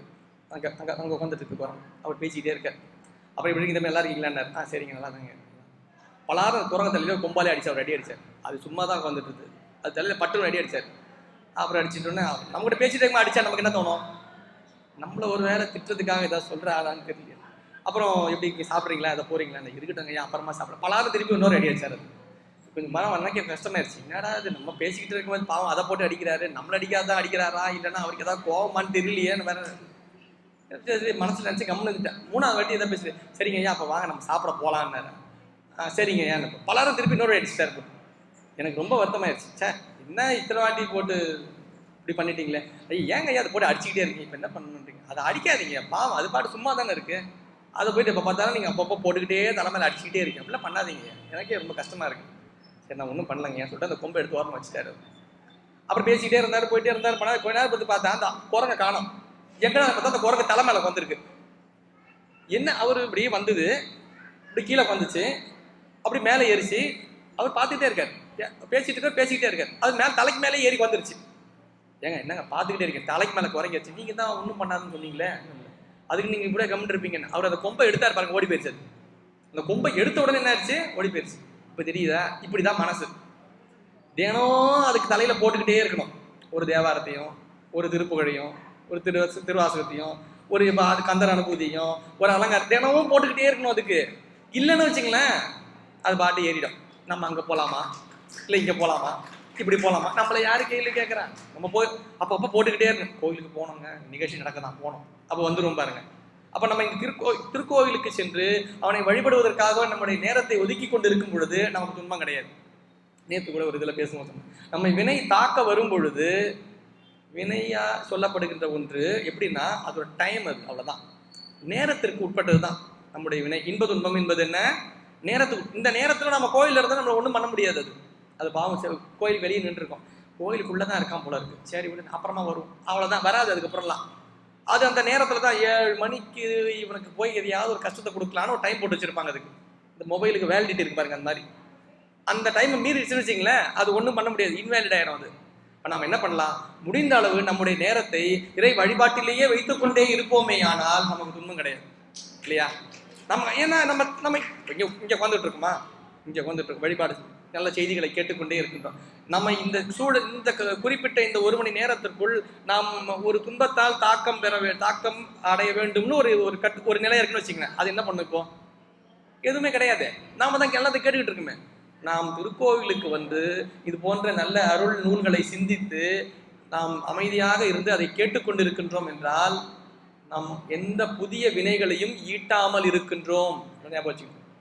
நாம் எந்த புதிய வினைகளையும் ஈட்டாமல் இருக்கின்றோம். அது மட்டுமல்ல, நாம் இந்த தருணத்தில் இந்த வினையால் தாக்கப்படுவோம்னு ஒன்று இருக்கு பாருங்க, அதுவும் நமக்கு கிடையாது. ரெண்டுமே இல்லை. ஒன்று வினை ஈட்டமும் கிடையாது, வினை தாக்கமும் கிடையாது.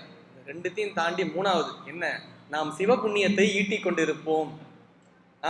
சிவபுண்ணியத்தை ஈட்டிட்டு இருப்போம். அருளாளர்கள் அதுதான் சொல்றாங்க, நாம் வழிபாட்டிலேயே நம்ம வைத்துக் கொண்டிருப்போமே, ஆனால் சிவபுண்ணியம். சிவபுண்ணியத்தால் என்ன பயன்? அதை பெற்றவர்களுக்கு தான் தெரியும். அருளாளர்கள் அதை பெற்றவர்கள். அவனையே நித்தமும் நினைந்து கொண்டே இருக்கின்ற நிலையதான். இமைப்பொழுதும் என் நெஞ்சில் நீங்காதான், எப்பொழுதும் நினைந்து கொண்டே இருத்தல். இது எப்படி சார் முடியும்? ஸ்டேஷனுக்கு போறோமா, ட்ரெயினில் போய் நிற்கிறோமா, எவ்வளவோ நேரம் ஆச்சு பாருங்க சார், ட்ரெயினே வரமாட்டேன், படுபாவி பயிரும் எவ்வளோ ஏன் தான் அப்படிலாம் பண்ணுறாங்க, இதெல்லாம் சொல்லிட்டு இருக்க வேண்டாம். அந்த நேரத்தில் என்ன பண்ணலாம், 5 எழுத்து சொல்லலாம்ல, நம்ம வேர்டை சொல்லிட்டு இருக்கலாம்ல. 5 எழுத்து ட்ரெயினும் வந்த மாதிரி ஆச்சு, யாரையும் திட்டாத மாதிரியும் ஆச்சு, நமக்கு சிவபுண்ணியத்தையும் ஈட்டியது போல ஆயிடும் இல்லையா? நாம் என்ன பண்ணிட்டு இருக்கோம், இந்த மாதிரிலாம் சொல்றதுக்கு டைம் இருக்க மாட்டேங்குது, சரியா இருக்க மாட்டேங்குது. நமக்கு தான் 24 மணி நேரம் இருக்குல்ல, அந்த 24 மணி நேரத்தில் ஒன்று நினைக்கலாம்ல, நினைந்து கொண்டே இருக்கலாம் இல்லையா? நினைந்து அப்போ நினைத்தல் நம்முடைய உள்ளத்தில் தான் முதலிலே சரி செய்ய, உள்ளம் தான் சரி செய்யப்பட வேண்டும். அது சரியா இல்லைன்னு வச்சுக்கலாம், சாமி வரமாட்டார்.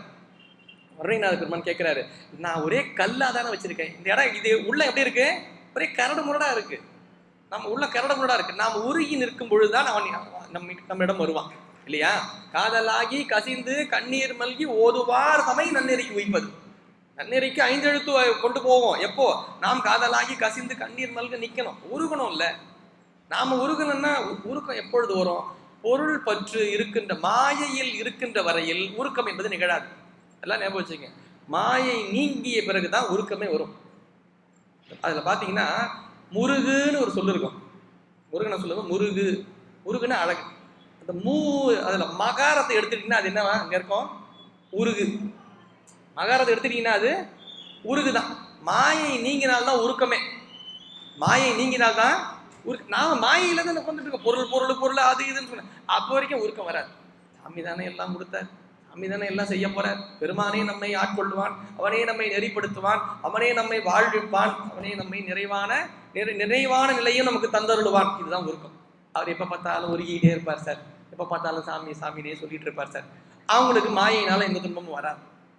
ஆச்சா, இங்க சொல்றாரு, திணியான மனோசிலை மீது உணர்ந்தால் அணியார் அரவிந்தம் அருந்தும் அது. பெருமானே, இங்க ஒரே கல்லா இருக்கே, கல்லு மண்ணு மேடா இருக்கே, ஒரே பாறையா இருக்கே, இதுல உங்க திருவடி தாமரை, திருவடி மலர் என்கின்ற மலர் இந்த இடத்துல பூக்குமா?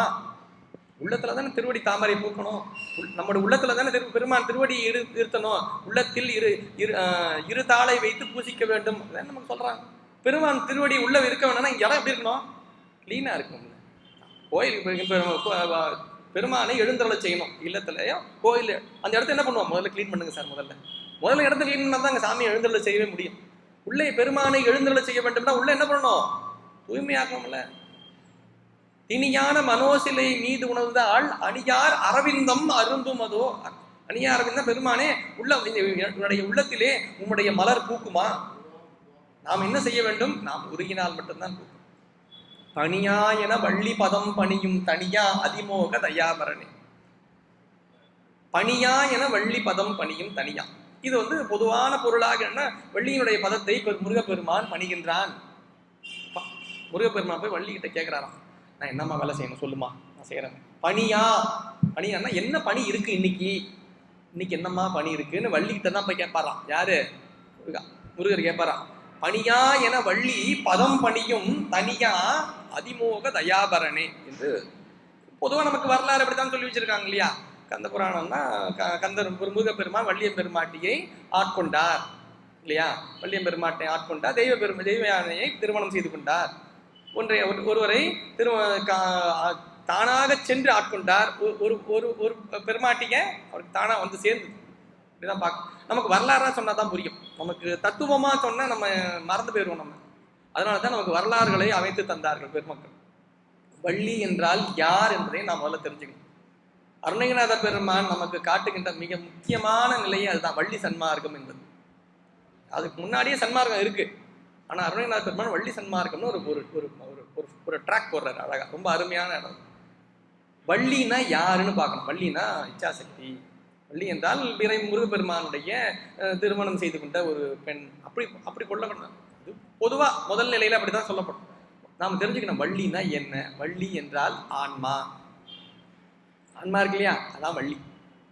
இந்த ஆன்மா என்ன பண்ணும், இந்த உலகச் சூழலில் சிக்கி எல்லாவற்றையும் அனுபவித்து அதில் தெளிவை பெற்று இறைவனை அடைய வேண்டும்.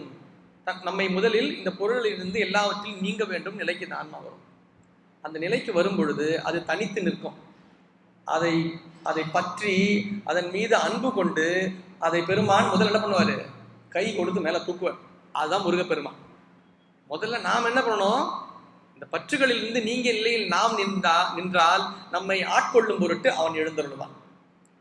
வள்ளியம் பெருமாட்டி என்ன பண்ணியிருந்தாங்க, அவங்க திணைப்புணத்தில் இருந்து கொண்டு திணைப்புணம் காத்து கொண்டிருந்தார், புனம் காத்து கொண்டிருந்தார்கள். அது என்ன புனம் காக்கும் போது என்ன பண்ணா, நிறைய பறவைகள் வரும். பறவைகள் வந்து இது திணையெல்லாம் தின்று செல்லாமல் இருப்பதற்காக என்ன பண்ணாங்க, காத்து கொண்டிருந்தார்கள்.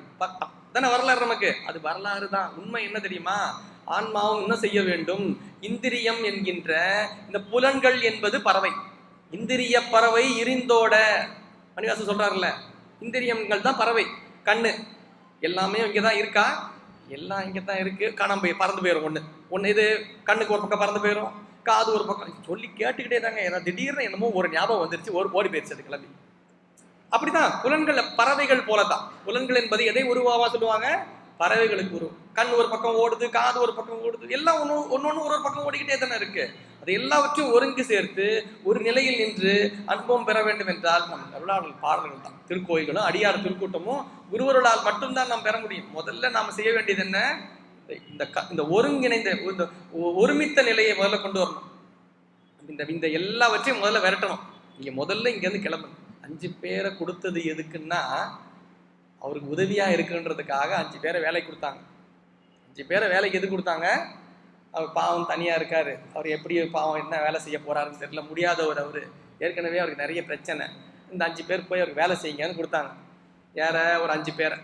அந்த 5 பேர் என்ன பண்ணணும், சரிங்க ஏன் நான் உங்களுக்கு துணி துவைக்கிறேங்க, ஏன் சரிங்க நான் உங்களுக்கு பாத்திரம் கழுவுறேங்க, நான் உங்களுக்கு சமைச்சு போடுறேங்க, ஏன் உங்க வீட்டை கூட்டுறாங்க, ஏன்னு 5 பேர் 5 வேலையை பார்த்துருக்கணும்.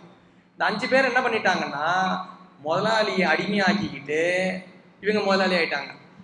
5 பேரும் முதலாளி ஆயிட்டு முதலாளி வேலை செஞ்சுட்டு இருக்காரு. சொல்லுங்க சொல்லுங்க, நான் சொல்றேன். அவங்க கண்ணு என்ன சொல்லுதோ அவர் கேட்கிறாரு, இவரு மூக்கு என்ன சொல்லுதோ அவர் கேட்கிறாரு, காது என்ன சொல்லுதோ இவர் கேட்டுக்கிட்டு இருக்காரு. சொல்றதெல்லாம் இவரு கேட்கிறாருன்னா இவர் முதலாளியா? இவர் என்ன ஆயிட்டாரு, இவர் அடிமையாயிட்டாரு. நாம புலன்களை பெருமான் நம்முடைய பயன்பாட்டிற்காக பெருமான் தந்தான். ஆனா அது என்ன பண்ணுது, நம்மள ஆண்டுகிட்டு இருக்கு. ஒன்னொன்னு ஒரு பக்கம் ஓடுது, ஒன்னொன்னு ஆண்டு கொண்டு இருக்கின்ற. இதையெல்லாம் ஒருமித்த நிலைக்கு கொண்டு வரணும் முதல். அதை எல்லாவற்றையும் விரட்டினாலாம் வள்ளியம் பெருமாட்டி. அதாவது வள்ளியம் பெருமாட்டி கதை சொல்லும் போது அவர்கள் வந்து திண்ணைப்புணம் காத்தார்கள், எல்லாவற்றையும் விரட்டினார்கள், புலன்களை எல்லாவற்றையும் விரட்டினாள். அதனால அதான் புலன்களை விரட்டுறது. அதெல்லாம் இந்திரிய பறவை இரிந்தோட மணிவாசன் சொன்ன இடம் அதுதான், புலன்களை. அதனால இந்த எல்லா புலன்களையும் விட்டுருச்சு. நமக்கு பற்றி நம்ம ஆன்மாவால் எப்படி இருக்க முடியும்னா, எதையாவது ஒன்றை பற்றி தான் ஆன்மாவால் இருக்க முடியும். அதுக்கு ஏதாவது ஒன்று சார்ந்து தான் இருக்கும்.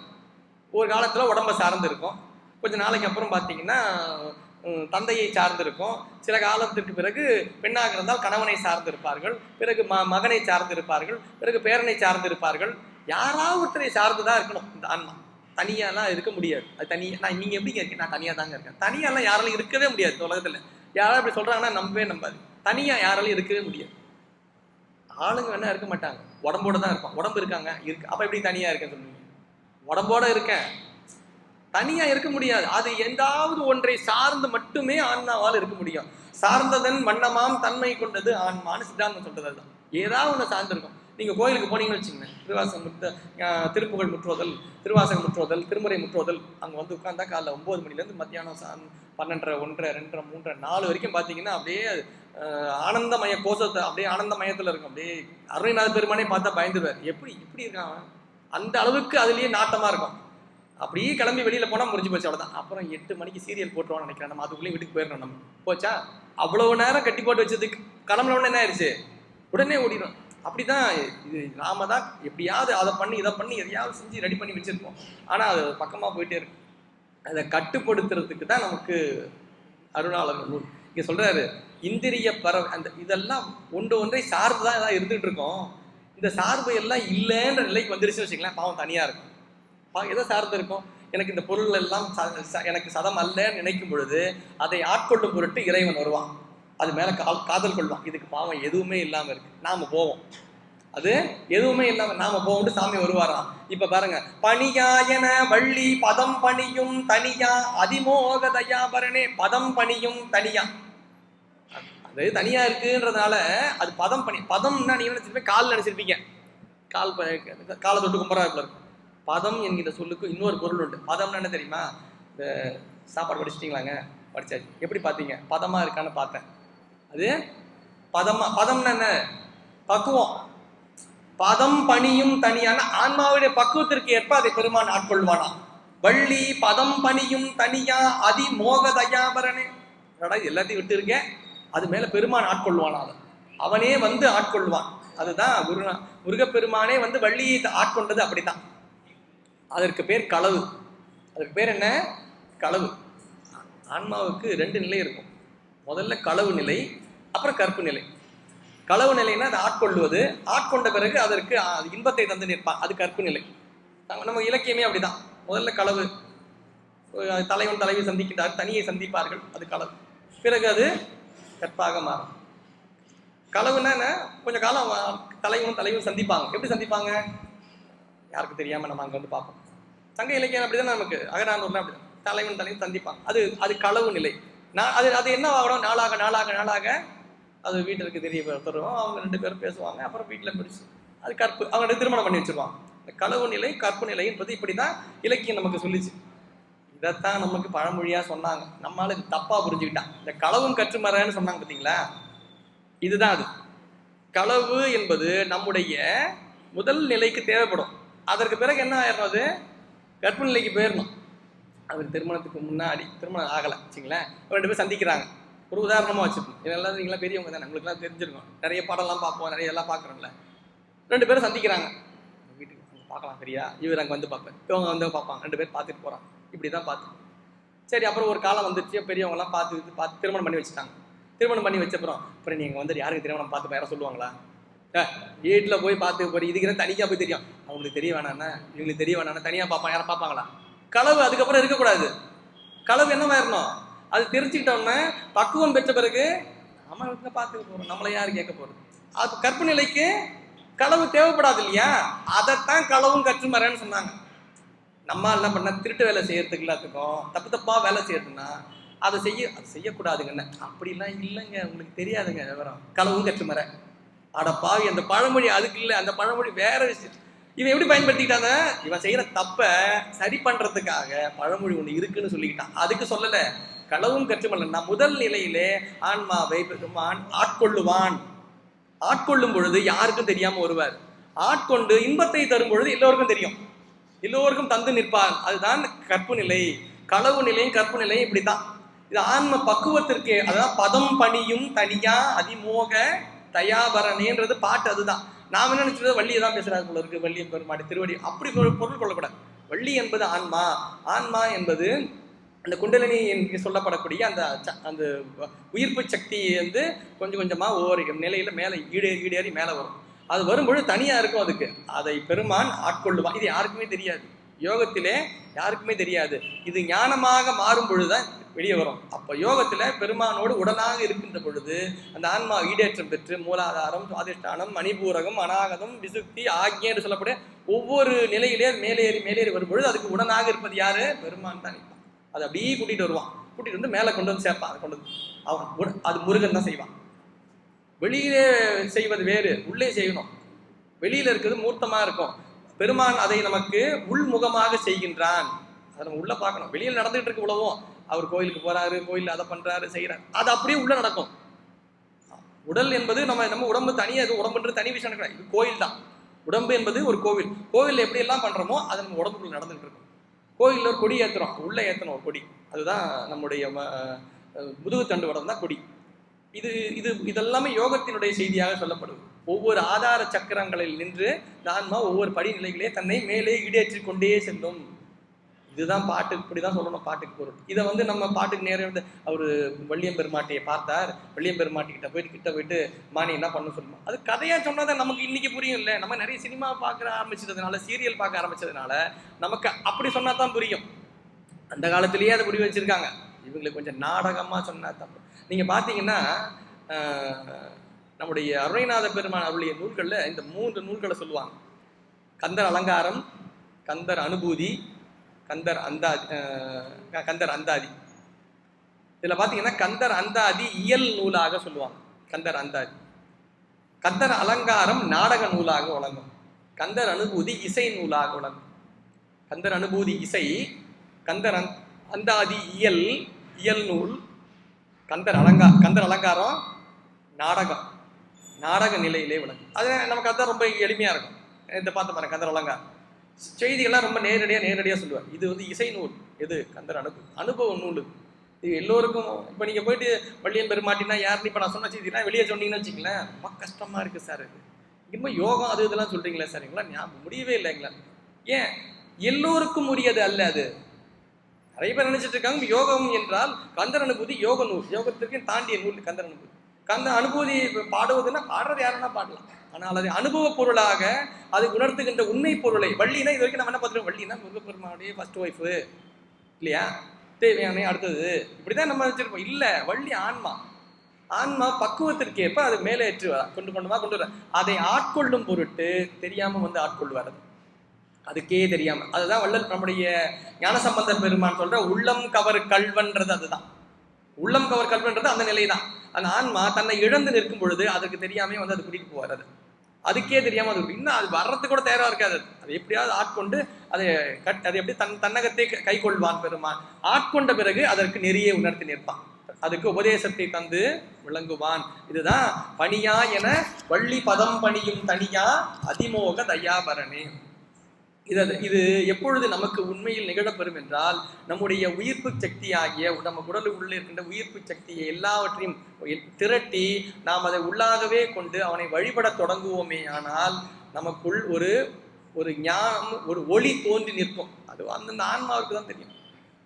ஞானசம்பந்த பெருமான் போற போக்கில் சொல்லிட்டு போயிடுறாரு, இந்த கோயில் விளக்கு ஏத்துறோம்ல, விளக்கு எதுக்கு ஏத்துறோம், வெளிச்சம் தெரியறதுக்கு ஏத்துறோம். இதெல்லாம் ஒரு முக்கியமா. சரி, இவ்வளவு லைட்டு தான் போட்டிருக்காங்களே, இப்போ எதுக்கு விளக்கு ஏத்துறோம்?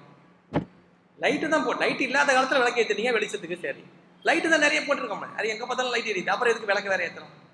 சில பேர் கேட்பாங்க, விளக்கு ஏத்திட்டீங்களா? லைட்டு தான் போட்டேன்ல, அப்புறம் விளக்கு வேற ஏத்தணுமா? இது வேற. விளக்கு ஏத்துறது எதுக்குன்னு தெரியணும். விளக்கு எதற்கு என்றால் வெளியிலே ஏற்றுவது அல்ல விளக்கு, உள்ளே ஏற்ற வேண்டும். உள்ளே ஏற்றுவது தான் விளக்கு. அதை வெளியில ஏத்தினாதான் உள்ள ஒரு நாள் ஏற்ற முடியும். உள்ள எப்படி விளக்கு ஏற்ற முடியும்? ஊனில் உயிர்ப்பை அடக்கி ஒன் சுடர் ஞான விளக்கினை ஏற்றி நன்புலத்து ஏனை வழி திறந்து ஏத்துவார்க்கு இடரான கொடுப்பன இடரான கெடுப்பன அஞ்சு எழுத்து. இடர்களை எல்லாம் கெடுத்து நாம் உள்ளே ஒரு விளக்கு எரிய தொடங்கும். அது எப்பொழுது? உயிர்ப்பை அடக்கும் பொழுதுதான். ஊனில் உயிர்ப்பை அடக்கி ஒன் சுடர் ஞான விளக்கினை ஏற்றி, அந்த ஞான விளக்கு ஏற்றுறது தான் அனுபூதி. அந்த அனுபூதி நிலையை பெறுவது என்றால் நாம் நம்மை இழந்தால் ஒழிய பெற இயலாது. அருணகிரிநாத பெருமான் ரொம்ப எளிமையா ஆரம்பத்தை சொல்ற, இது முதல்ல நடக்கணுமா, இதெல்லாம் யோகம், இதெல்லாம் நடக்கும். இதுக்கு முதல்ல என்ன செய்யணும் தெரியுமா? தர்மம் செய்யணும். அதான் அலங்காரத்தில் சொல்றது. அதே செய்தி இங்கே சொல்றார், கெடுவாய் மனனே கதிகேள். மனமே நீ கெட்டுக்கிட்டு இருக்க, உனக்கு நல்ல வாய்ப்பு கொடுத்துருக்காங்க, பிறப்பு கொடுத்துருக்காரு, வாழ்க்கையை கொடுத்துருக்காரு, எல்லாம் கொடுத்துருக்காரு. ஆனா நீ இது எல்லாத்தையும் சுகித்து கொண்டே இதை நீ உழன்று கொண்டே வாழ்ந்து கொண்டு இருக்கின்றாய். நீ வாழ்ந்து கொண்டு இருக்கின்றேன் என்று பேர் நினைந்து கொண்டு இருக்கின்றாய். நீ கெட்டுக்கிட்டு தான் இருக்க, நீ கெட்டுக்கிட்டே இருக்க. மணிவாசகர் சொல்லுவார், வாழ்கின்றாய் வாழாத நெஞ்சமே. அந்த நெஞ்சம் எப்படிப்பட்ட நெஞ்சமா? அது ஒரு வாழாத நெஞ்சம். ஆனா வாழ்றேன்னு சொல்லிக்கிட்டு வேற இருக்கு, அது வேற. வாழ்கின்றாய் வாழாத நெஞ்சமே வல்வினைப்பட்டு ஆழ்கின்றாய். நீ வினைக்குள்ளதான் மாட்டிக்கிட்டு இருக்க, நீ இன்னும் வாழ்றன்னு நினைச்சிக்க போற, வாழல, நீ இன்னும் வாழல. வல்வினைப்பட்டு ஆழ்கின்றாய் ஆழாமல் காப்பானை ஏத்தாதே. உன்னை துன்பத்திலிருந்து காக்க முடியாத ஒருவன் இருக்கான், அவனை போய் ஏத்திக்கிட்டு இருக்கான். அதான் சிவத்தை பெருமானை வழிபாடு செய்ய வேண்டும், ஆழாமல் காப்பானை ஏத்தாதே. இப்போ நாம் வாழ்கின்றோம் என்றால் பொருள் என்ன? நாம் இன்பமான சூழல், நமக்கு துன்பம் அல்லாத சூழலிலே நாம் வாழணும். அதுதான் உண்மையான இன்பம். நீங்க சொல்றாரு, கெடுவாய் மனனே கதி கேள். நீ கெட்டுக்கிட்டே இருக்க, நான் ஒரு விஷயம் சொல்றேன் கேளு.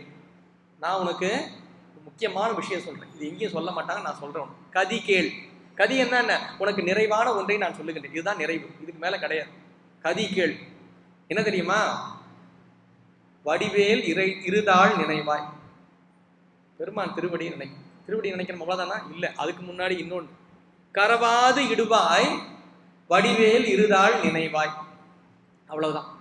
கரவாது இடுவாய் வடிவேல் இருதாள் நினைவாய். கரவாது இடுதல் என்றால் என்ன? இடுதல் பார்த்தோம் என்னது? வையிற் கதிர்வடி வேலவனை வாழ்த்தி வரிஞர்க்கு என்றும் நொய்யிற் பிளவள வேணும் பகிர்மென்கள். தர்மம் செய்ய வேண்டும், நாம் பிறருக்கு இட வேண்டும், பிறருக்கு தர வேண்டும். எப்படி தர வேண்டும்? கரவாது இடுவாய், மறைக்காம கொடு. இருக்கிறத கொடு, அவ்வளவுதான். கடன் வாங்கிலாம் யாரும் கொடுக்க சொல்ல. அவர் அவ்வளவு பேருக்கு சாப்பாடு போட்டார் சார். எப்படி 10 வட்டிக்கு வாங்கி சாப்பாடு போட்டு இவர் கஷ்டத்துல இருக்கார், இவர் வட்டி கட்டிட்டு இருக்காரு வந்து, அப்படிதான் சொன்னாங்களா? இல்ல, இருக்கிறத மறைக்காம கொடு, மறைக்காம கொடுத்தான்னு சொன்னாங்க. கடன் வாங்கி கொடுன்னு சொல்லல இல்லையா? கரவாது விடுவாய், கரத்தல் என்றால் மறைத்தல். நாம கிட்ட இருக்கோம் ஆனா கொடுக்க மாட்டோம். அவனுக்கு ஏன் சார் கொடுக்கணும், அப்படியே வச்சுப்போம் பத்திரமா. மறைக்க கூடாது, நம்மகிட்ட இருந்தா கொடுக்கணும். நமக்கு செலவுன்னு வச்சிருப்போம், அது போக இருக்கிறத மீதியை நம்ம முடிஞ்சா கொடுக்கலாம். அதுதான் கரவாது விடுவாய். கொடுத்த பிறகு திருவருளால் நாம் இதை செய்வதற்கான வாய்ப்பை இறைவன் நமக்கு தந்தான் என்று பெருமானை நினைந்து கொள்ள வேண்டும். நம்ம ஏதோ நம்ம வாய்ப்பு கொடுத்தார், இதை செஞ்சோம், அவ்வளவுதான். கரவாதி விடுவாய் வடிவேல் இருதாள் நினைவாய், சுடுவாய் நெடுவேதனை தூள்படவே. இதை செஞ்சுன்னா உன்னோட வேதனைகள்லாம் தூள்படும், உன்னோட துன்பங்கள் எல்லாம் வினைகள் எல்லாம் கெட்டுவிடும். விடுவாய் வினை யாவையுமே, வினைகள் எல்லாவற்றையும் நீங்கிவிடும். வாழும் காலத்தில் நம்முடைய துன்பமும் நீங்கிவிடும். செய்ய வேண்டியது என்ன? 2 தான். என்ன? வடிவேல் இருதாள் நினைவாய், கரவாதி விடுவாய். இதை விட எனக்கு தெரிஞ்சு வேற யாரும் எளிமையா சொல்ல முடியாது. ரொம்ப எளிமையா நம்முடைய அருணகிரிநாத பெருமான் நமக்கு தந்தது என்ன? இதுதான். இன்னும் பல்வேறு செய்திகளை பேசிக்கிட்டே வர. முருகப்பெருமானிடத்திலே உபதேசத்தை பெற்றார் நம்முடைய அருணகிரிநாத பெருமான், சிவபெருமான், அகத்தியர். ஆரம்பத்தில் தான் ஒரு இடத்துல சொல்றாரு, சிவபெருமான் உபதேசம் பெற்றார் யாரிடத்திலே? முருகப்பெருமானிடத்திலே. எப்படி பெற்றார் உபதேசத்தை? எப்படி பெற்றாரா? அப்புறம் இன்னமும் பிரம்மங்கிட்ட போய் கேட்டாரு. பிரம்மங்கிட்ட பிரணவத்தினுடைய பொருள் என்ன? ஓங்காரத்தினே பொருள். அப்ப ஓங்காரத்தின் பொருள் என்னவென்றால் அகர உகரம் அகரத்தினுடைய அவனை பிடிச்சி ஜெயிலில் போட்டாச்சு. உடனே அவனை பிடிச்ச உடனே பிடிச்சி ஜெயிலில் போட்டார். அதை சொல்றாரு, ஒரு பாடல சொல்றாரு, செவ்வான் உருவில் திகழ் வேலவன் அன்று ஒவ்வாதது என உணர்வித்ததுதான். ஒரு காலத்துல செவ்வான் உருவில் திகழ் வேலவன், மேலே திகழ்கின்ற எல்லாவற்றுக்கும் மேலா விளங்குகிற செவ்வானில் திகழ்கின்ற முருகப்பெருமான் அன்று ஒவ்வாதது என உணர்வித்தது தான். அன்னைக்கு ஏதோ ஒண்ணு சொன்னீங்களே சாமி, சரியில்லைன்னு சொல்லி ஒண்ணு சொன்னீங்களே. யாரு சரியில்லை சொன்னா? பிரம்மங்கிட்ட. அவன் சொன்ன ஒரு விளக்கம் கொடுத்தான். அந்த விளக்கம்லாம் இல்லை. பிரணவத்தின் பொருள் என்னன்னு கேட்டா என்ன சொல்லியிருக்கணும்? பிரணவத்துக்கு அறிஞ்ச பொருளா சொல்லியிருப்பாங்க, மீனிங்கா சொல்லியிருப்பாங்க. இதுதான் பிரணவம். பிரணவத்தின் பொருளாக இருப்பது முருகப்பெருமான். கையை காட்டிருக்கோம், சாமி நீங்க தான் சாமி பிரணவம், அவ்வளவுதான் முடிஞ்சு போச்சு. அதை விட்டு அவன் இதுதான் அதுதான் பேசிட்டாருன்னா தெரியல. பிரணவத்தின் பொருளில் எதிரே அமர்ந்திருப்பது. இங்க கேட்கிறாரு, அவனை போய் ஜெயில போட்டாரு. பெருமான் கேட்கிறாரு, அவனை போய் போட்டியப்பா பிரணவத்தின் பொருள் உனக்கு தெரியுமா? எனக்கு தெரியும். பிரணவத்தின் பொருளை நான் நீ இப்ப எனக்கு சொல்ல வேண்டும் என்றால் நான் குருவாக இருக்க வேண்டும், நீ சீடனாக இருக்க. பெருமானை யாரு? சிவபெருமான். நீங்கள் சீடனாக இருந்தால் ஒழிய உபதேசம் செய்ய முடியாது. பிரணவத்தை உபதேசம் சாமி எப்படி என்ன பண்ணாரா? சீடனாக இருந்தாரா. பெருமான் சீடனாக இருந்து கேட்டாரா. எப்படி கேட்டாரா? சாமி கிட்ட அருணகிரிநாதர் அதையும் சொல்றார். நாதா குமரா நம என்று அரணார் ஓதா என ஓதியது எப்பொருள் தான். நாம என்ன பண்ணாரா? நாதா குமரா நம சிவபெருமான் சொன்னாராம். சிவபெருமான் சொல்லிதான் கேட்டாரா. நாதா குமரா நம என்று அரணார் ஓதா என ஓதியது எப்பொருள் தான். அவருக்கு சொல்லுன்னு சொன்னாரே சாமி, அவருக்கு சொன்னீங்களே, என்னத்தான் சொன்னீங்க? எனக்கு சொல்லுங்க. அரணார் ஓதா என ஓதியது எப்பொருள் தான். வேதாமுதல் விண்ணவர் சூடும் மலர் பாதா குரமின் பதசேகரனே. குரமின் பதசேகரன் தெரியும். வள்ளியம் பெருமாட்டியை குறிப்பிடுறாருன்னா பக்குவம், அங்க அதுதான் குறிப்பிடுறார். வேதாமுதல் விண்ணவர் சூடும் மலர்பாதா, பிரமன் உள்ளிட்ட அனைத்து தேவர்களாலும் தொழப்படுகின்ற மலர்பாதத்தை தன்னுடைய சிரத்திலே கொண்டு தொழுகின்ற பெருமான் யாரு? முருகப்பெருமான். அவன் குரமின் பதசேகரன். குரமின்னா யாரு? வள்ளியம் பெருமாட்டியினுடைய பக்குவத்திற்கு ஏற்ப வள்ளியம் பெருமாட்டியை ஆட்கொண்ட பெருமான் என்று வள்ளியம் பெருமாட்டியை சொல்லி பிரணவத்தின் பொருள் யாரு? முருகப்பெருமான். முருகனே பிரணவத்தின் பொருள், அவ்வளவுதான் முடிஞ்சு போச்சு. அவனே பொருளாய் விளங்குகின்றான். நாம பாடுற பாட்டு தான், எழுத்து தான். அந்த எழுத்து நமக்கு எப்பொழுது ஒரு அனுபவத்தை தரும் என்றால், அந்த எழுத்தின் மூலம் ஆன்மா ஒரு உருவத்தை கற்பிக்கும் நமக்குள்ள. அந்த உருவம் தான் நம்மை ஆட்படுத்தும், நம்மை நெறிப்படுத்தும். அதுதான் நமக்கு அனுபவத்தை இருந்து நிற்கும். பெருமானை திருக்காட்சி திருக்கோயில போயிட்டு முருகப்பெருமானை பார்க்கிறோம். மூலமூர்த்தத்தை உள்ள போய் நம்ம காட்சியை காணும் பொழுது நமக்கு வேற எந்த சிந்தனையும் இருக்கக்கூடாது. சிந்தனை அந்த திருக்காட்சியிலேயே நம்மை ஈடுபடுத்தி கொண்டிருக்கும் பொழுது அது உள்ளே பதிந்து விடும். ஒரு நாள் கோயிலுக்கு போக முடியல, அப்ப கண்ணை மூடணும், உள்ள அது நினைவுல இருக்கும். நாம அப்படி பார்த்தா நேற்று சொன்னார்ல கத்தல, கண் சென்று கண்டு தொழ 4000 கண் படைத்தலனே. சென்று கண்டு தொழுதல்ன்றா நாம முழுமையா நம்ம இங்க கொடுத்து நிற்கிறோம். அப்படி நிற்கும் பொழுது நமக்கு பெருமான் உள்ளே யோக காட்சியாய் தந்து நிற்பான். தாய்மன்னர் சொன்னது அதுதான். பற்றிய பற்றற உள்ளே தன்னை பற்ற சொன்னான். பற்றி பார்த்த இடத்தே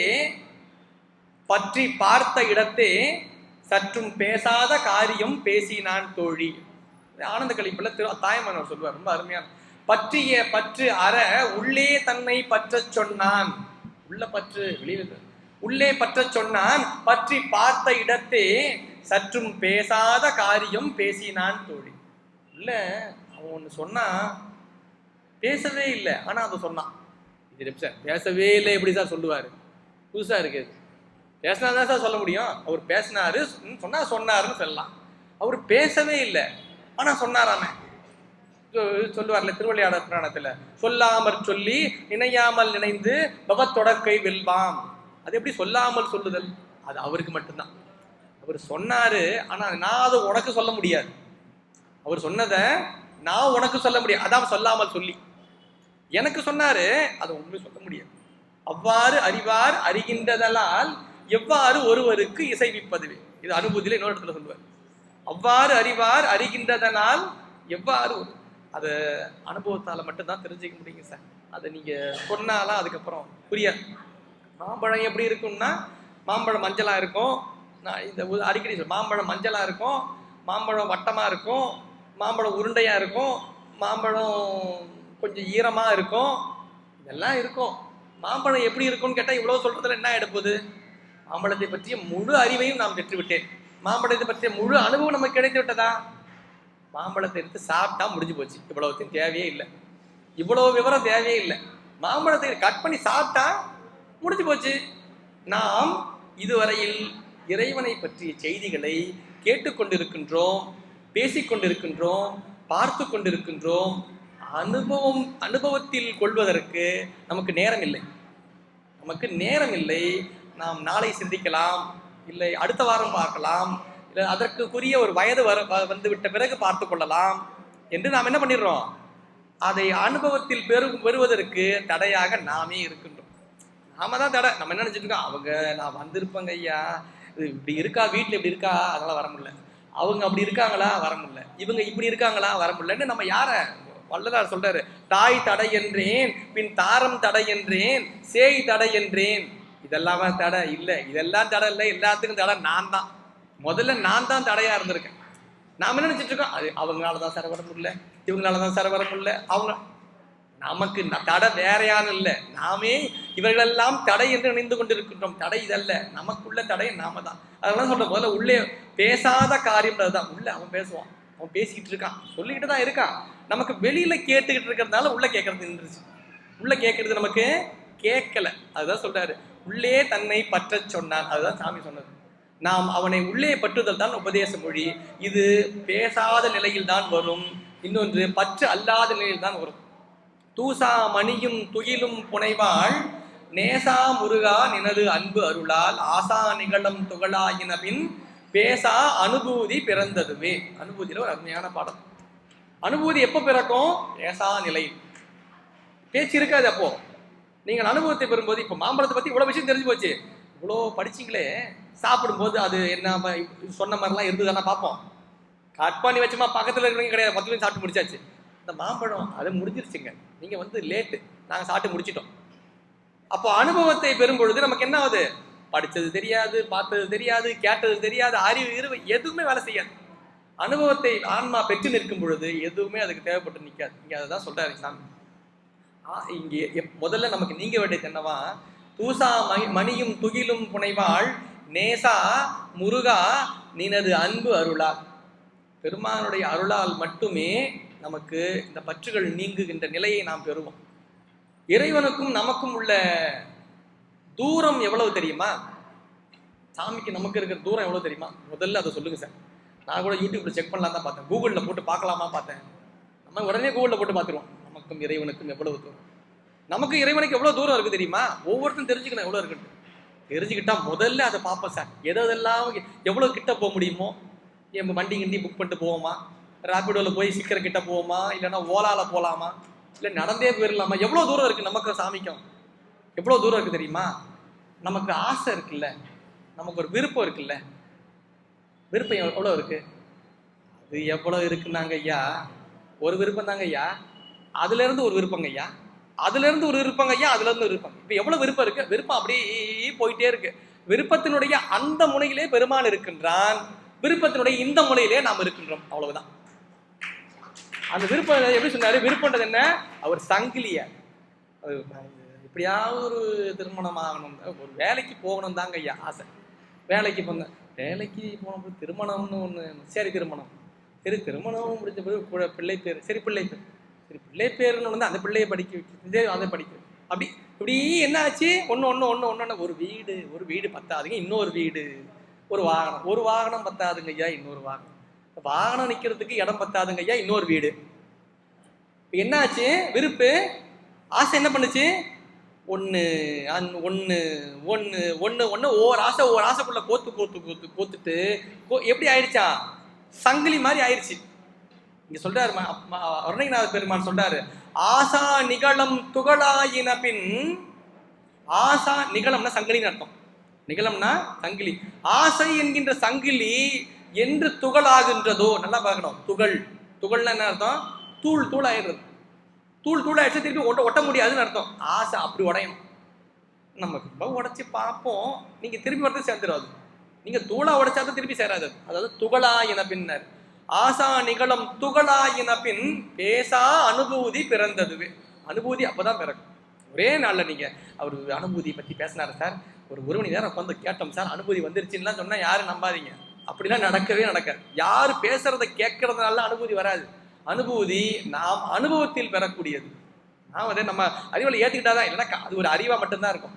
புக்கில் இருக்குல்ல, அருணகிரிநாத பெருமான் சொல்லாததையும், வள்ளல் பெருமான் சொல்லாததையும், ஞானசம்பந்த பெருமான் சொல்லாததையும், பாம்பன் சாமின்னு சொல்லாததையும், குருநாதர் சொல்லாதது எல்லாம் போய் நான் புதுசாக ஒன்றும் சொல்ல முடியாது. எல்லாத்தையும் சொன்னதுதான். அதை எல்லாவற்றையுமே நம்முடைய அனுபவத்தில் கொண்டு நாம் எப்படி வாழுகின்றோம், நம்முடைய வாழ்விலே என்ன மாற்றத்தை இந்த நூல்களால் நாம் பெறுகின்றோம், நம்முடைய வழிபாடு நம்ம எந்த நிலையிலே ஏற்றம் செய்கிறது என்பதை நாம் பார்க்கணும். பாடல்களை ஓதும் பொழுது அது நம்முடைய வாழ்விலே மாற்றத்தை ஏற்படுத்த வேண்டும், ஏற்றத்தை தர வேண்டும், வாழ்வில் இருக்கின்ற சீற்றத்தை குறைக்க வேண்டும். அதான் பாடல்கள். அப்படி பாடணும். பாடலை நான் 20 வருஷமா பாடுறேங்க ஐயா, என்ன பண்றீங்க? 20 வருஷமா அதை தான் பாடிட்டு இருக்கேன். அதே தான் பாட்டு. எதுவும் ஆச்சா? ஒன்றும் ஆகலை சார், அப்படியே தான் ஆச்சு. அப்படியே நமக்கு அப்படியே அது எதுவும் நான் கண்டுக்கிறது இல்லை சார். இந்த கண்டுக்கிறது இல்லைன்னா இருக்கக்கூடாது. இந்த கண்டுக்கிறது இல்லைன்றதை நம்ம என்ன நினைச்சிட்டு இருக்கோம்? பார்க்காம விட்டுருணும். நோய் இருக்குன்னா நோய் பாட்டு இருக்கட்டும் சார், அப்படி விட்டுருமா? திருப்பமா? நம்ம இப்போ அப்படிதான் விட்டு வச்சிருக்கோம். என்ன ஆணவம் கண்மம் மாயிட நோய் இருக்கு, அது பாட்டு இருக்கட்டும் தான், நம்ம பாட்டு இருப்போம். அது இருக்கக்கூடாதுன்னு இருக்கணும். அதுதான் அறிவினுடைய செயல்பாடு. என்ன? நாம் எதை நீக்க வேண்டும் நினைக்கின்றோமோ அதை நீக்குவதற்குரிய பணியிலே நாம் விடுபட வேண்டும். அதான் முதல்ல இங்க இருக்கிற துன்பத்தை நீக்கணும், அப்புறம் இங்க இருந்து இங்க கிளம்பணுன்ற இடத்த பார்க்கணும், அதுக்கு என்ன வழின்னு பார்க்கணும், அதை யார் காட்டுவார்னு பார்க்கணும், அவர் இங்க போயிருக்காரா, இதெல்லாம் தான் நமக்கு நம்மை வாழ்விலே ஒவ்வொரு காலமும் நம்மை ஈடேற்றி கொண்டே இருக்கும். 10 வருஷத்துக்கு முன்னாடி 20 வருஷமா நானும் போயிட்டு தாங்க ஐயா இருக்கேன். ஒரே வாழைப்பழம், ஒரே தேங்காய், ஊதுபத்தி தான், கற்பூரம் தான், அப்படியே பேக்ல தான் வச்சுட்டு தான் அப்படியே போறேன்னு.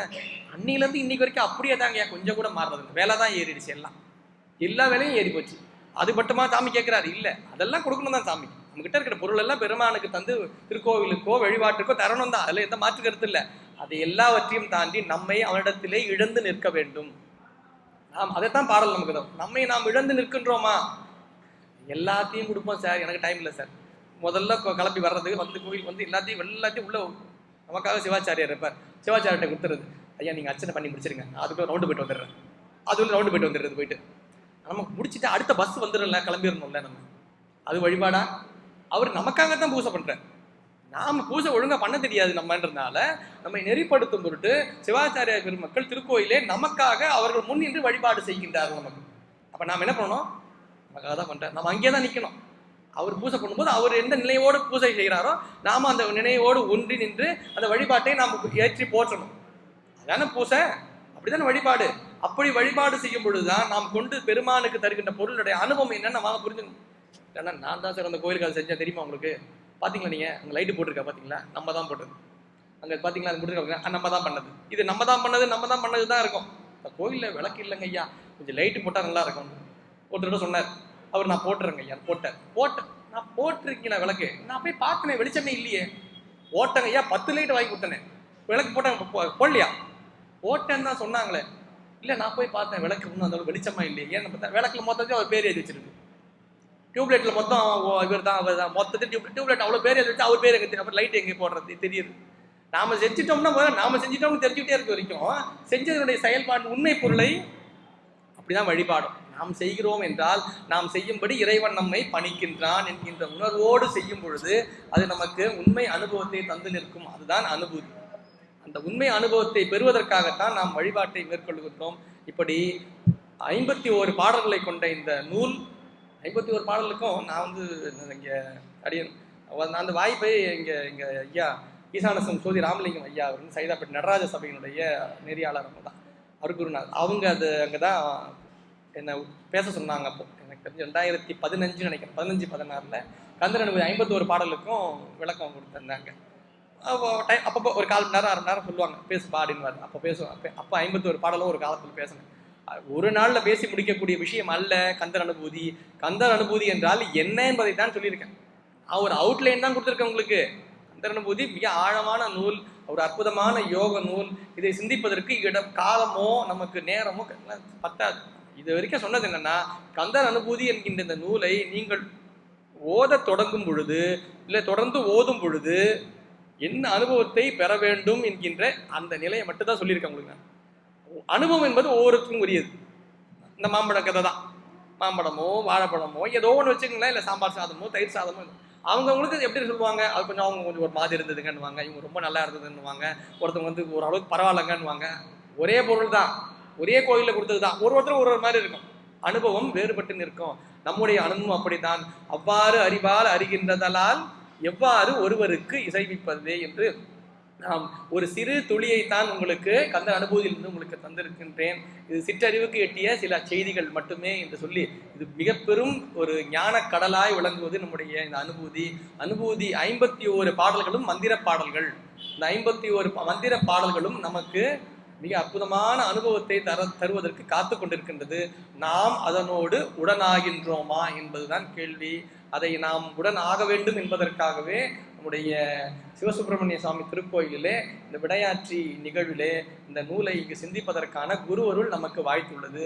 இந்த நிகழ்வை இங்கு ஏற்படுத்தி இது போன்ற சொற்பொழிவுகளை எல்லாம் இங்கு சிந்திக்கும்படி அமைத்து தந்த திருக்கோயில் நிர்வாக பெருமக்களுக்கும், திருக்கோயிலுடைய ஊழியர் பெருமக்களுக்கும், இந்த நிகழ்வை ஏற்படுத்திய அன்பர் பெருமக்களுக்கும், இருந்து கேட்ட அன்பர் பெருமக்களா உங்கள் அனைவரின் பொன்னார் திருவடிகளுக்கும் சிற்றடியேன் பணிவு கலந்த நன்றியும் வணக்கத்தையும் தெரிவித்துக் கொண்டு, அனுபூதி நூல் ஓதுவதற்கு மட்டுமல்ல அனுபவம் பெறுவதற்காகவும் என்று மட்டுமே உங்களிடம் இந்த நேரங்களை பதிவு செய்து வாய்ப்பளித்தமைக்கு நன்றி பாராட்டி விடைபெறுகின்றேன். நன்றி, வணக்கம். திருச்சிற்றம்பலம். காபாய் கனகத்திரளே போற்றி, கைலை மலையானே போற்றி போற்றி, வெற்றிவேல் முருகனுக்கு அரகர. திருச்சிற்றம்பலம். இந்த தகவல் உங்களுக்கு பிடிச்சிருந்தா லைக் பண்ணுங்க, உங்க ஃப்ரெண்ட்ஸுக்கு ஷேர் பண்ணுங்க, மறக்காம எங்க சேனலுக்கு சப்ஸ்கிரைப் பண்ணுங்க.